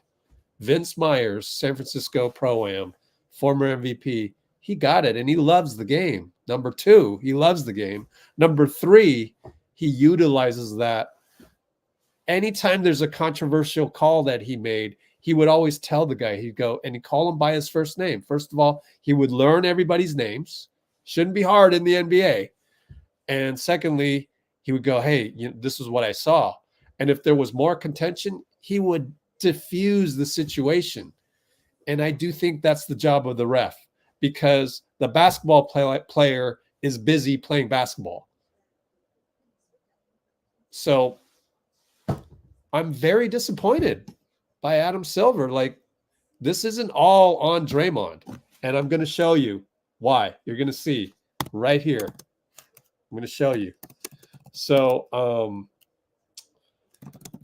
to all the Draymond's antics people, let's make a deal. You must understand that the NBA refs typically do not have any strategy. It's apparent to me that they don't, with de-escalation, or better said, just general rapport with players. So here's my suggestion, right? Go take a poll of NBA players. Ask them which refs have the best rapport. And you know what? I'll bet you'd be surprised. I'll bet you Scott Foster ranks pretty high, because he's actually okay with the rapport side. He just doesn't get along with CP3 in his personal. But you ask the players who has the best rapport, then you go to those refs and you scientifically figure out why they're good at that. Simple. You would do that in any other business, any Fortune 500 business.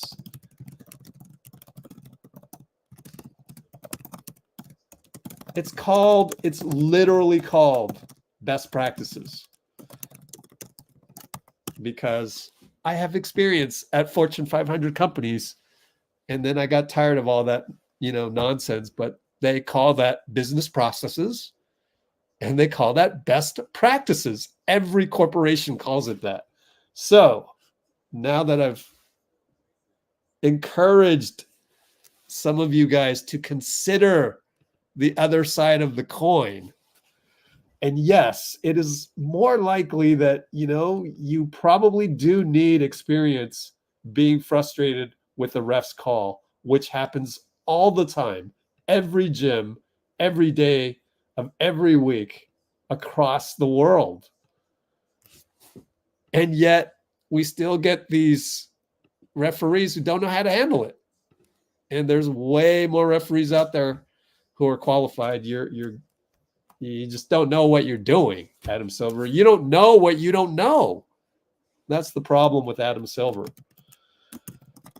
And by the way, I hate to toot my own horn, but I don't think there's a lot of basketball analysts that really get it either. So let us go to the bad call by Phenizee. But just like Steve says, he is legislated to call this a foul. So here's the bad call. It should be a no call. Pretty good defense by Wiggs. Paolo is plowing into you. You're staying in front, and it's a foul on you? So at this point, Draymond is fed up because he was brought up at Civitan Rec Center, where this was never a foul. Guys that were on the offense never called that a foul. You have to understand where people come from. So Draymond is outraged. So at this point, after the previous one, I already showed you that one, he is pissed off and wants an explanation. So then, here we go. We don't see that part. And I got to play little tricks here. And here you go. You see him. He's right there. He's saying, how is that a foul, Ray? How? How in the world is that a foul? And then he gives him a T, right? And watch the way he does this. Watch his body language. No, it's not a T, and let me go report it. It's this. Points at him like that. That should be banned. If you did that at Civitan Rec Center, that's honestly, I call you out and I want to fight you type. That's how you interpret it. In many, many courts around the world, this is an insult. This is an insult to my character. That is an insult to my character. And that's what Adam Silver doesn't understand. And a lot of refs out there. Now, am I blaming Ray Acosta for doing that? I understand he's heated. I get that. But you can't really do that. Like, doing that incites a guy who grew up in rec centers in Saginaw. It would incite me, who has 10,000 hours in Oakland rec centers. It would incite anybody who's been in any of the same gyms as me and Draymond. Like, that is an American way to say F you, right? So that's the first problem. And that may have been the spark that lighted the fireworks. Look at this gorgeous defense by Wiggins that's called a foul.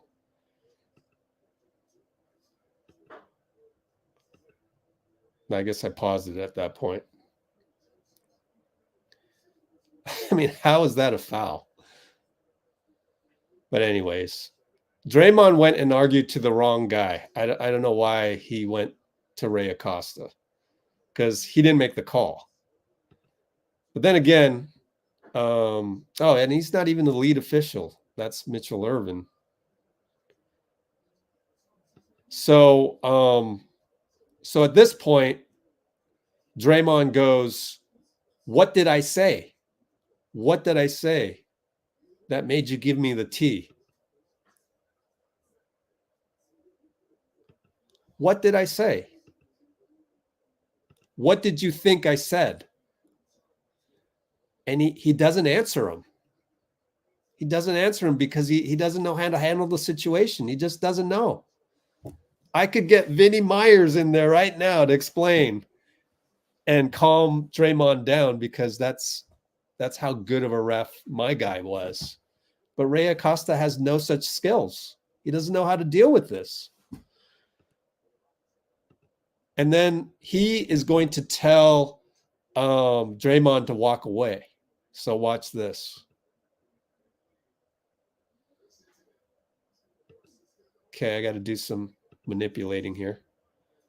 So let's do, he hasn't turned to show you that that's what he's saying, but step away, right? There's never any of this. There's never any posturing to say, I'm not here to fight you, Draymond, right? That's where Draymond gets really pissed, because you're stepping away. You did not, mathematically tell me. And that's when you're heated, you're processing things like a robot. And you're like, what did I say? Because you're supposed to give me a tech for something I said. He's not getting that answer. So he's just processing like a robot because he's mad. And the way he processes it is, you didn't give me an answer. You didn't give me an answer. And then he walks away. And then Draymond walks away. What did I say? What did I say? And then now he's going to say PAN, right? I'm walking away. I'm walking away. And that's when he said PAN. And then that's when Chris Paul comes in and he goes, no. You don't need to call a T on that. So that's when, right? The officials are kind of letting him speak. So you can hear the whistle right at that moment. So I'm just saying, for those of you that I'm fed up with Draymond, I mean, you got to see that side of it, right? So that's why I already knew it. Like, the whole time I was calling Ray Acosta a chump. He would be called a chump in any Civitan Rec Center, which, by the way, RIP, it doesn't exist anymore. In Saginaw, they had to close it. But any of the Oakland gyms that we're at, like, if a ref were like that, you can't face the music and say what did I call you? What did I say? And you're unable to answer that. It's just like, that's where you get labeled a PAN. I mean, it's how it is. So that's what happened. So I honestly, I've always been forgiving of Draymond, just because I've seen it over and over. But yeah, I mean, you just got to be careful with some of these refs. They just don't know. And the problem is, Draymond is like one of one. So even when they indefinitely suspended him, even when everybody was like, oh, he needs help, even himself, oh, he needs help, I always felt that it's just like, I mean, this is how basketball's played in Oakland and Saginaw. Big deal.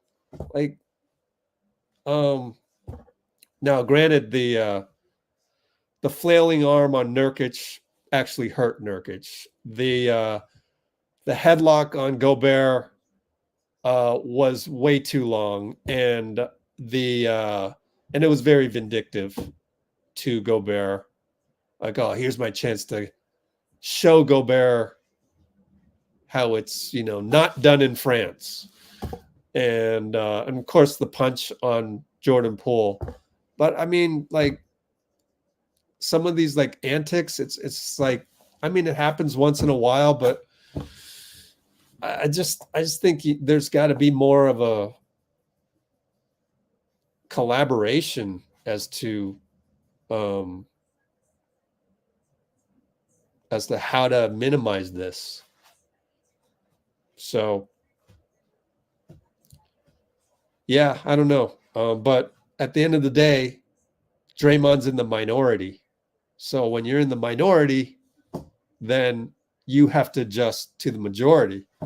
So they can't just make an exception for you, unfortunately. And there's not going to be a flood of NBA players coming from neighborhoods that are used to this, like Oakland and Saginaw.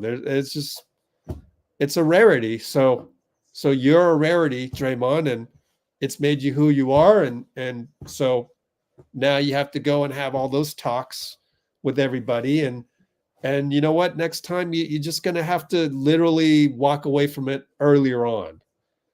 And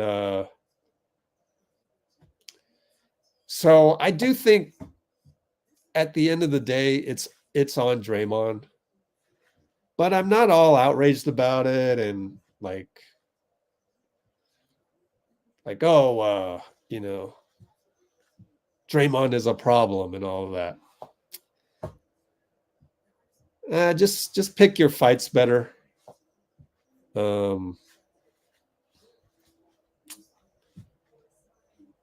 Picking a verbal fight with guys like Ray Acosta, you're just not going to win those. And there's only going to be a handful of people like me that understand what you went through there. So, but if I were the Warriors, I would send in the tape and say, Adam, you cannot have referees issuing technicals of this nature. Just fix that. That's all we ask. Now, if you want to think about that, think about why we would propose that.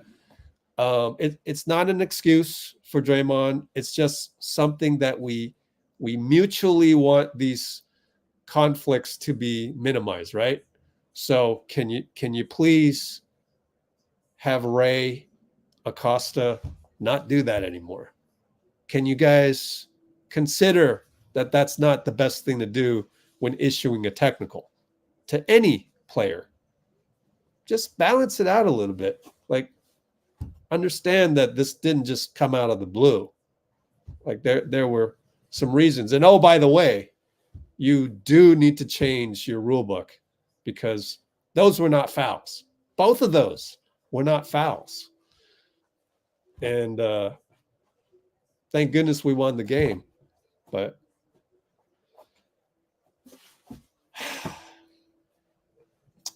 well. So that's my super duper analysis of what happened. And I'm just glad we won. Otherwise, there would be more energy behind it. All right, Nicole tells us there's Steph from the locker room. So let's check this out. A minute 43. So let's run this, and I will go and use the restroom while this plays. Hopefully, I can put it on a loud. Let's hold on. Let's pause that because I need to change the screen over. Thank you, Nicole. Oh, cool. It's ready to go. So did you guys see the clip? Now I'm worried. We can't see the screen. Okay, we'll go over it one more time. So my bad. When I get back, you get to see it. My fault. What did you think of the Draymond injection? All I say is we need him. He knows that. We all know that. So whatever it takes to keep him on the floor, he'll be available. That's what's got to happen, especially at this point in the year. So tough way to start the game, but I am extremely proud of every single person that stepped foot on the floor tonight and responded the way that they did, because back to back, the team as physical as they are, we got contributions from everybody, and it was a beautiful team effort to respond the way that we did and get this win. We went and took it. That's a big sign for us, a sign of growth to be able to respond that way. The camera showed you pretty frustrated when he did get ejected. Are you just thinking at that time what you just said, essentially? Yeah, we know how important the season is, or this part of the season is, and our ability to get into a rhythm and secure a playing opportunity and give ourselves a shot. We don't want to have self-inflicted wounds when it comes to that. And we all care. We all are passionate about the game and our chances to have something to play for down the stretch. So give everything you got to this game. And that's the emotion. Similarly, All right, so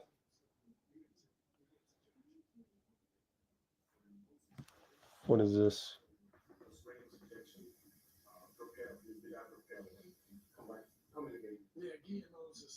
Okay. So yeah, let me show you the video. My bad. So analyzing the Draymond ejection clips. I gotta have. Actually, I've got my phones on my phone on Do Not Disturb, so that wouldn't have helped either. But I was gonna say I gotta get Dean to call me and say, "You forgot to show the screen." But we will look at it right now. That sucks. I went through all that, but check it out, man. Stop screen, present. Here it is at long last. My bad. Let's see. So first off is this. So this, remember the first clip I showed you way back,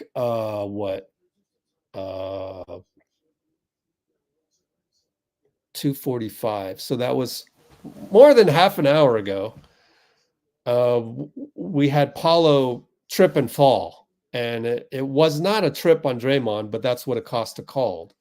And then here, this is great defense from Wiggs, but this is Phenizee Ransom, and he's going to call the foul because it's been legislated as such, and Ray Acosta's way out here. So boom, foul call, and you're going to see the baseline angle later. It's not a foul. It's great defense, honestly. But Paolo made it. So at this point, Draymond can't believe the call. He's staring at Acosta. And he goes to have words with Acosta. Like, how's that a foul? I can't believe that's a foul, right? Doing this. And then that's when Acosta gives him a T. And then he points at him. So watch this. T, boom, right in your face. And then watch this baseline angle. This is absolutely ridiculous call, right? He's initiating the contact. And actually Steph got him on the arm. I don't know if Phenizee saw that because Phenezee's standing over here. In fact, let's go check that one. Check the play-by-play because Steph did get him. But I can see why Draymond couldn't see that and is like, what? How's that a foul? So yeah, Steph got him. So that's a foul on Steph. So then, but now we're on a tangent. We're on a tangent of Draymond wanting to communicate with Ray Acosta and gave him a T. And then here is where you're going to see him go, what did I say? What did I say? What did I say? Right? What did you think I said? And you're not going to be able to get a response from Ray Acosta here. What did you think I said again? And he said it again. And then right here, Ray's going to go step away. He's going to say, step away. Watch this. Wait, it's before there.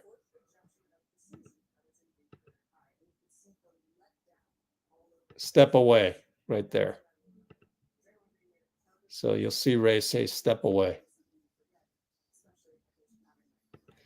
And then they go and discuss what the hell they're going to discuss. And then that's when Draymond resorts to the,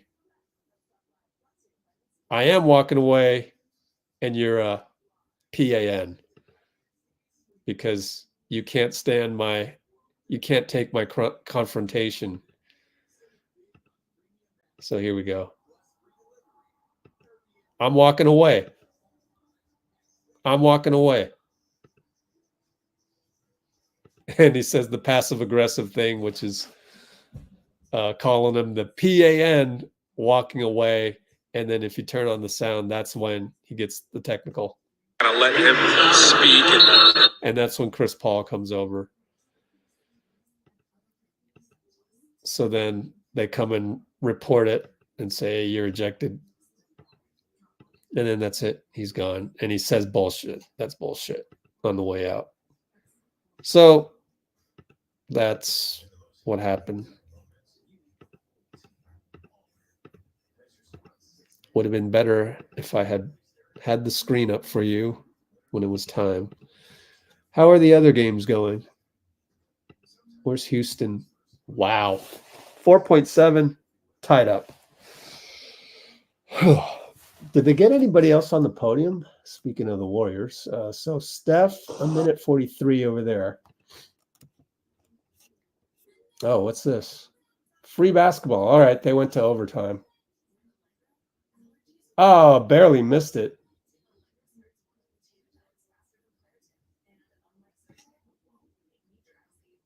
Wow, that was Jalen Green, right? Oh, he narrowly missed. Oh. All right, anything else from the Warriors? Well, we got Klay and Neymar from yesterday.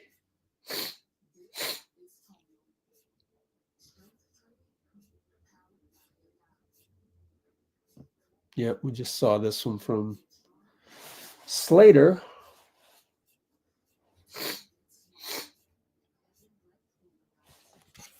All right.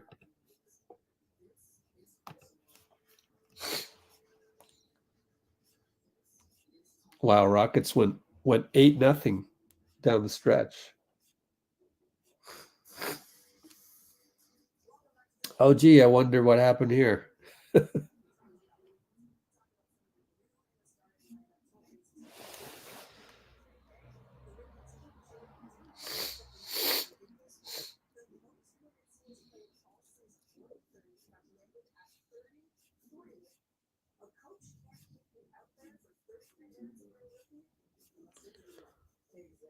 Okay. So yeah, I should probably tune in to the game, but let me check the media database and see what we got. Log in, jeez. Okay.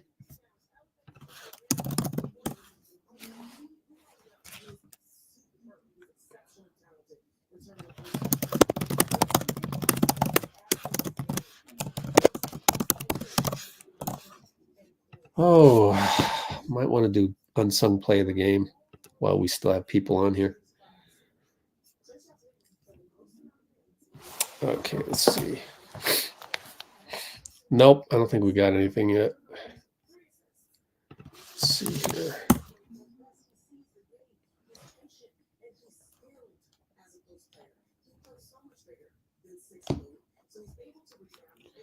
Okay, nothing there. And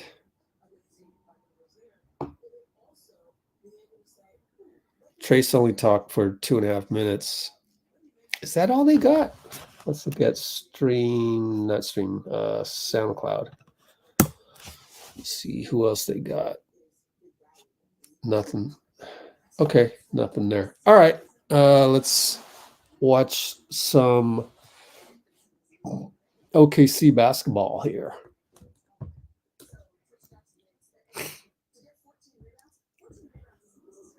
Library NBA.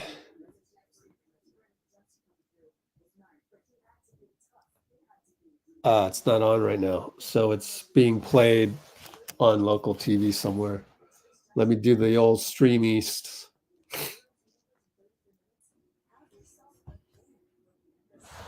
StreamEast.live.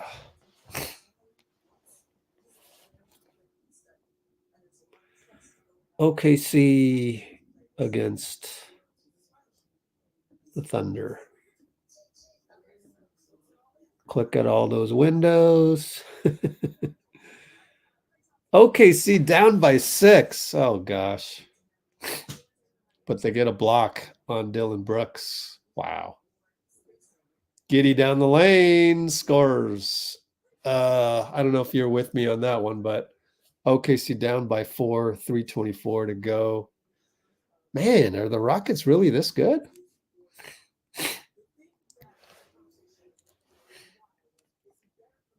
Playing so well, huh?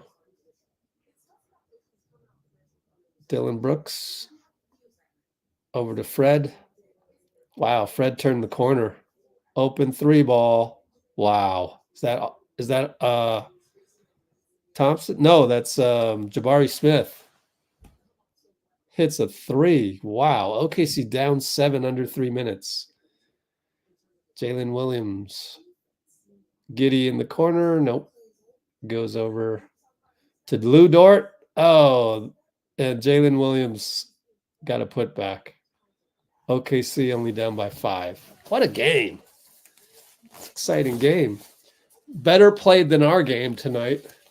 Our game was pretty Mickey Mouse other than the night and Wiggins. We had a few things that went weird. Oh, my goodness. They got another offensive rebound. Giddy got a block. It's OKC ball. Wow. What a game. Do you guys need to know how to watch this? Go find the link on Stream East.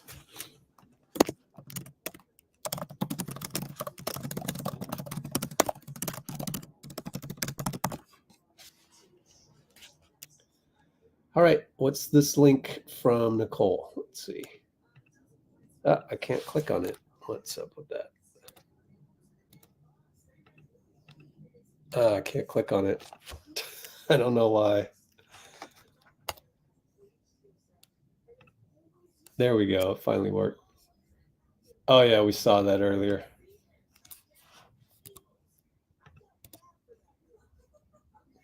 That was Steph walking down the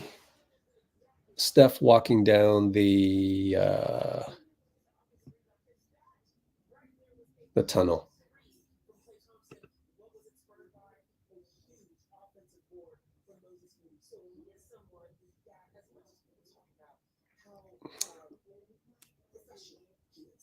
Okay.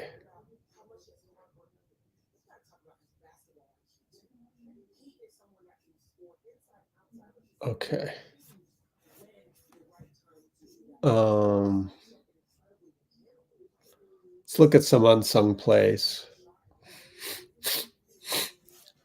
I'm going to look at some unsung plays as I watch Giddy go inside, and OKC's down by 3 with 1:25 to go. Let me look at some unsung plays. What would be some of them? Let's see.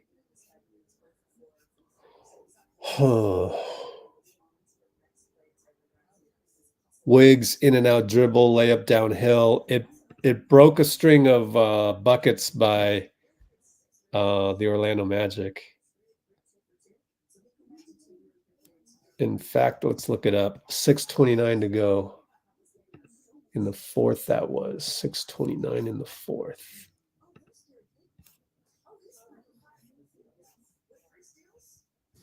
Wiggs driving layup made a 2-point game, 4 points. That was huge. After Franz Wagner layup. All right. Giddy's down. They're down by 5, and he gets that same old call.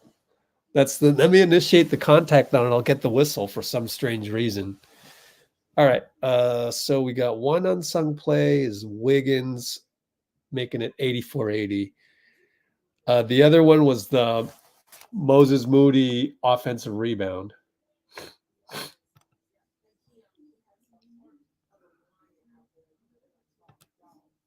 Start a poll. Vote for unsung play of the night. Q4 Wiggs downhill to make it 84-80.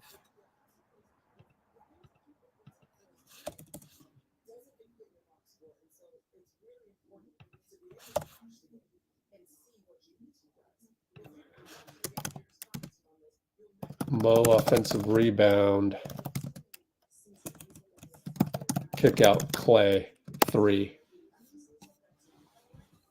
That was with 1:16 to go in Q3, which was also important because we hadn't scored in a while.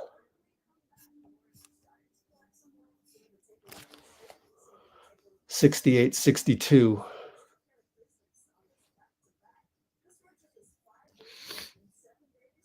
Made it a 9-point, and then Cole Anthony 3 made it 6 points, but then he answered back. That's Q3.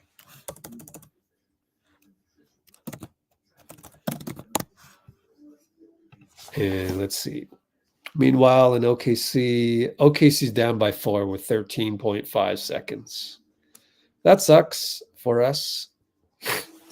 Mo breaks Ingles' ankles. That was awesome. That was also Q3. And I probably need one more.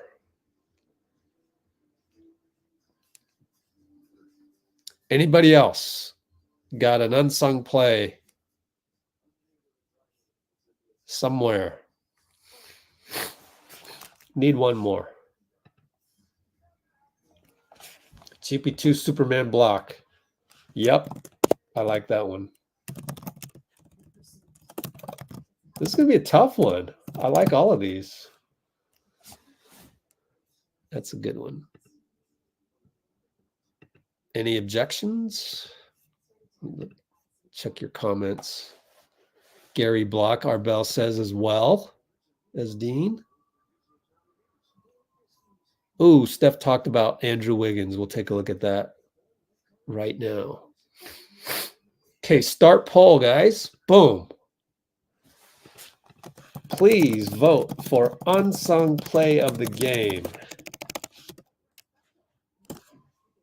Yeah, I think this is going to be a tough one, but I have a feeling GP2 is going to win. I don't know. What do you think? Steph on Andrew Wiggins. Yay, let's look at that. We'll get more Steph.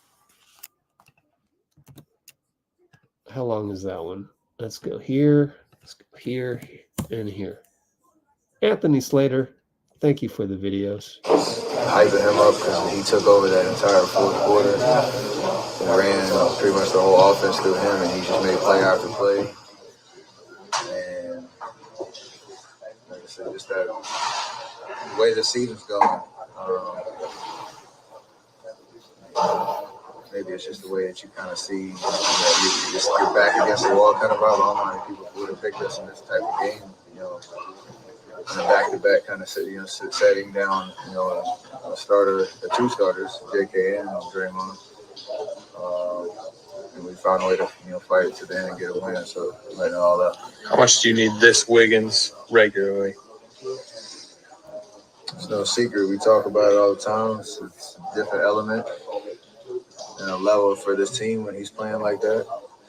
And then the trust that when teams are trying to just send the kitchen sink at me and front line defense, second line, that you can put your ball in his hands and he make plays.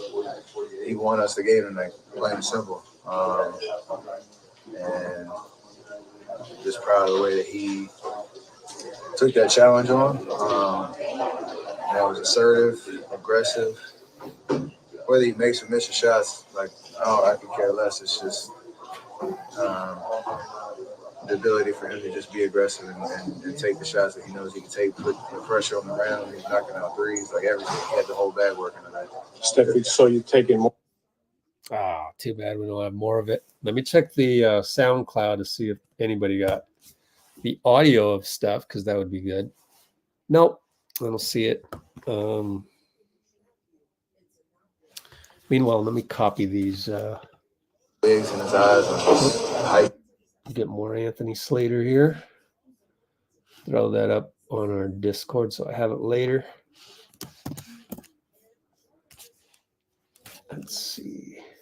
Right here. Okay. Edit this.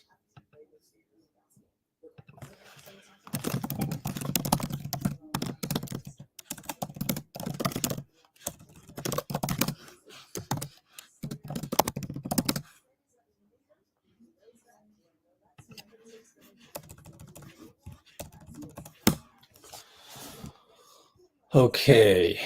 Anything else? Let's see. Man, Jalen Green. Man. Way to live out your dreams, man. You are the face of the franchise, and you now have led them to how many wins in a row? 9 or 10? That's what we need to do. We need to go on a 10-game winning streak. Got 2 of them. Need 8 more. Oh, man, Safari's taking forever. Why does it do this?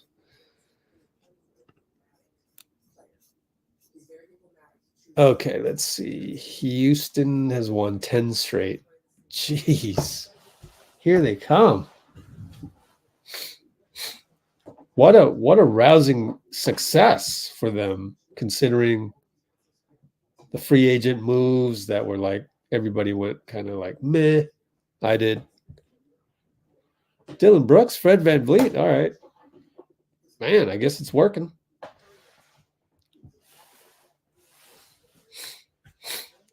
Ten straight. Sheesh. Oh, let's take a look at our schedule coming up.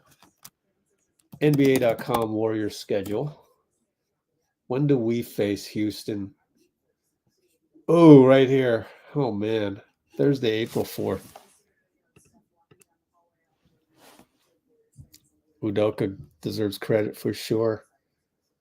Hope you're feeling better, Dean.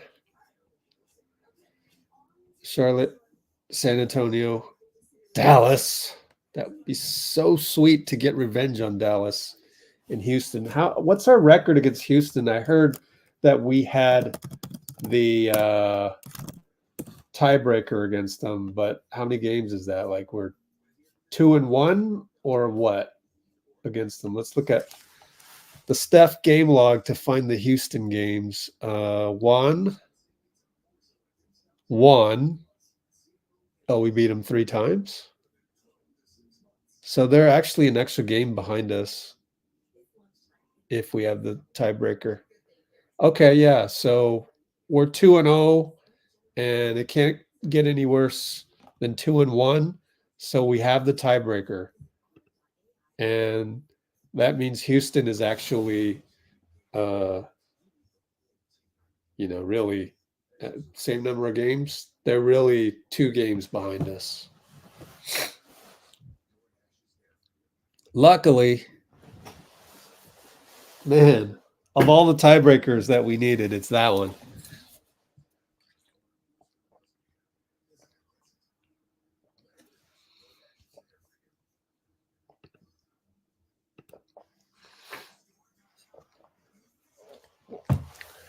Only 16 votes. We got 46 concurrents. 46 concurrents, only 16 votes. Please vote for one of the 4 plays, unsung plays. Come on, guys. Just vote for something. Just click something. Meanwhile, I wanted to look at these standings, all right? So, oh boy, what did we do the last? Man. 349, 345.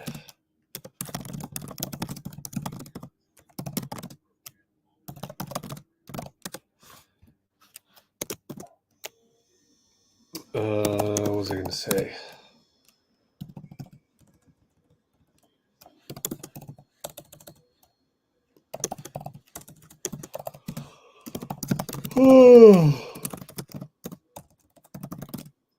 Just beat OKC. We look at last year's standings and how it would have been difficult to predict what kind of record you needed for the 6th seed. Okay, so let's pull up.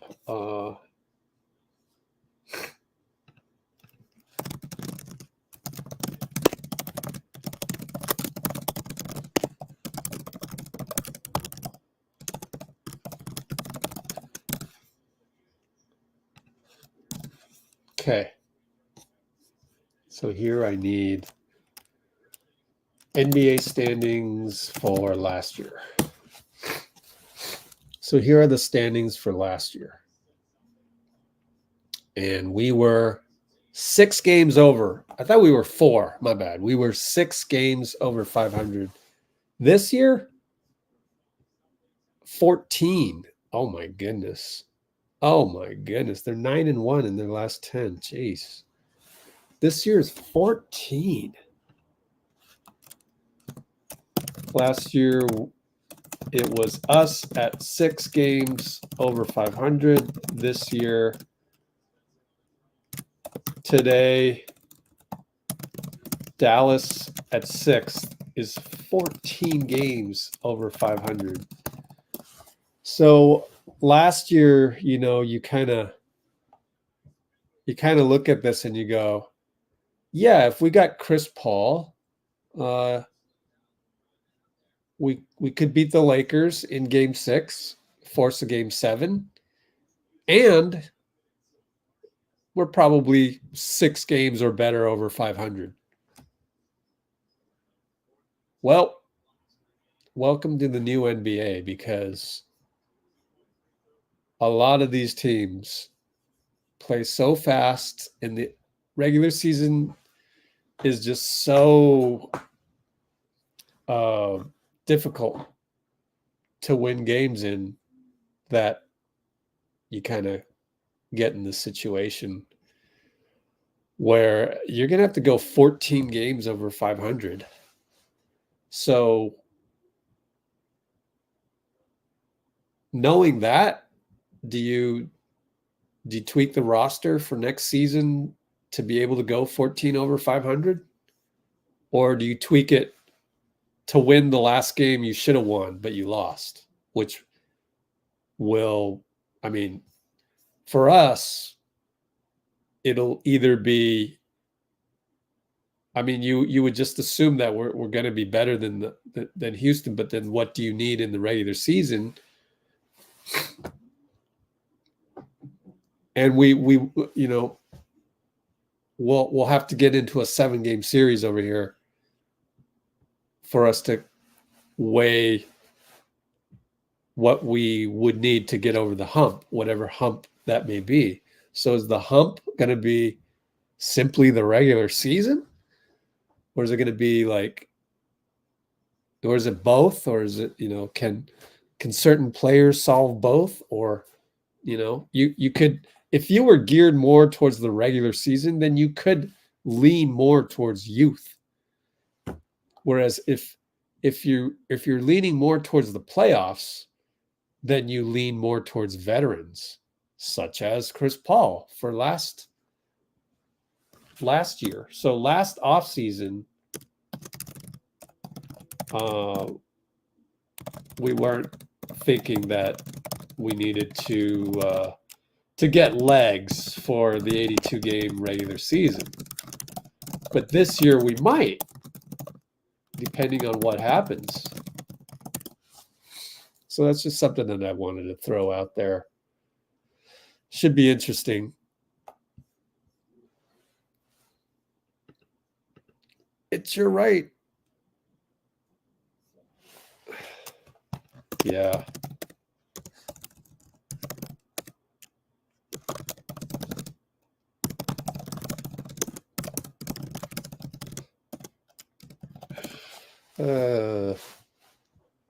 I'm always gonna get you on that one, Dean. Dallas is not 7 games over 500. They are 14 games over 500.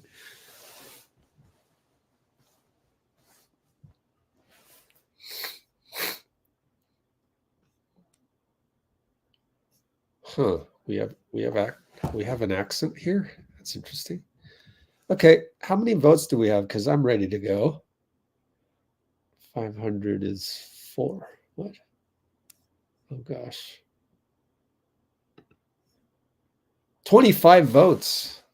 We just need 5 more votes to reach the magical number of 30, which is magical because it's Steph Curry's number.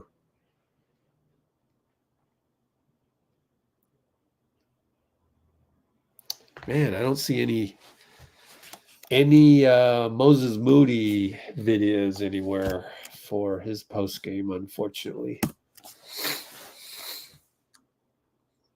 Nothing. Well, I'm inclined to call it a night, unless you want to talk about anything else.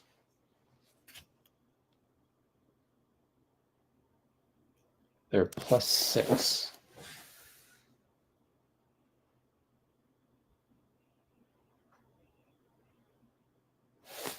That's way too confusing, man. That's Chambers math. Phase out. All right, did we get 30 votes? I see that Wiggs downhill is starting to take the lead. Ooh, 28 votes. Only 2 more votes.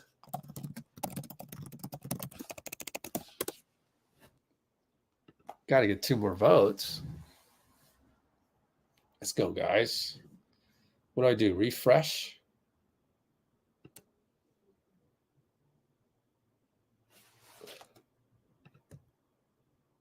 Oh, I think somebody voted. So we have 29, right? 29 votes. Oh, look at the percentages jump. 30 votes. Wiggs downhill is the unsung play of the game because it was crucial. Made it 84-80.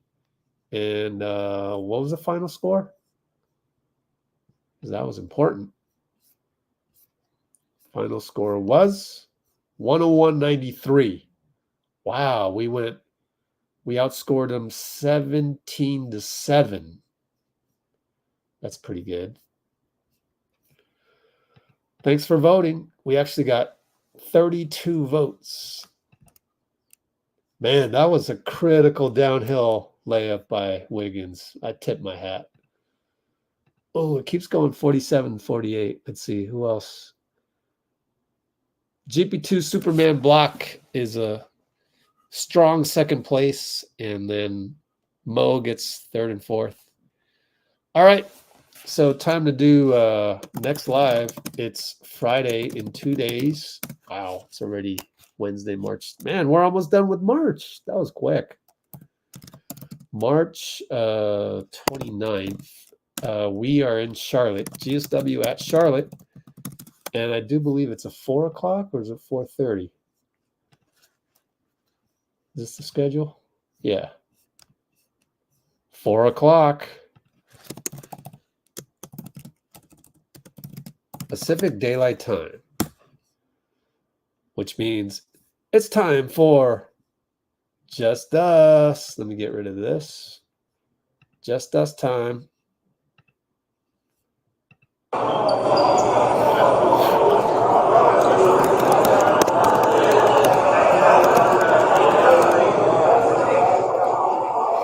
Let me end the poll.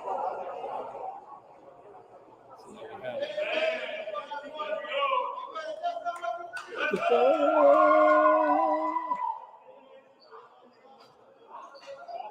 Woo. And not Brate. That one. Brate. What's up, Decky? Decky. All right. Poll results are going into the notes that will go in the comments after I log off. Just us. All right, I'm logging off.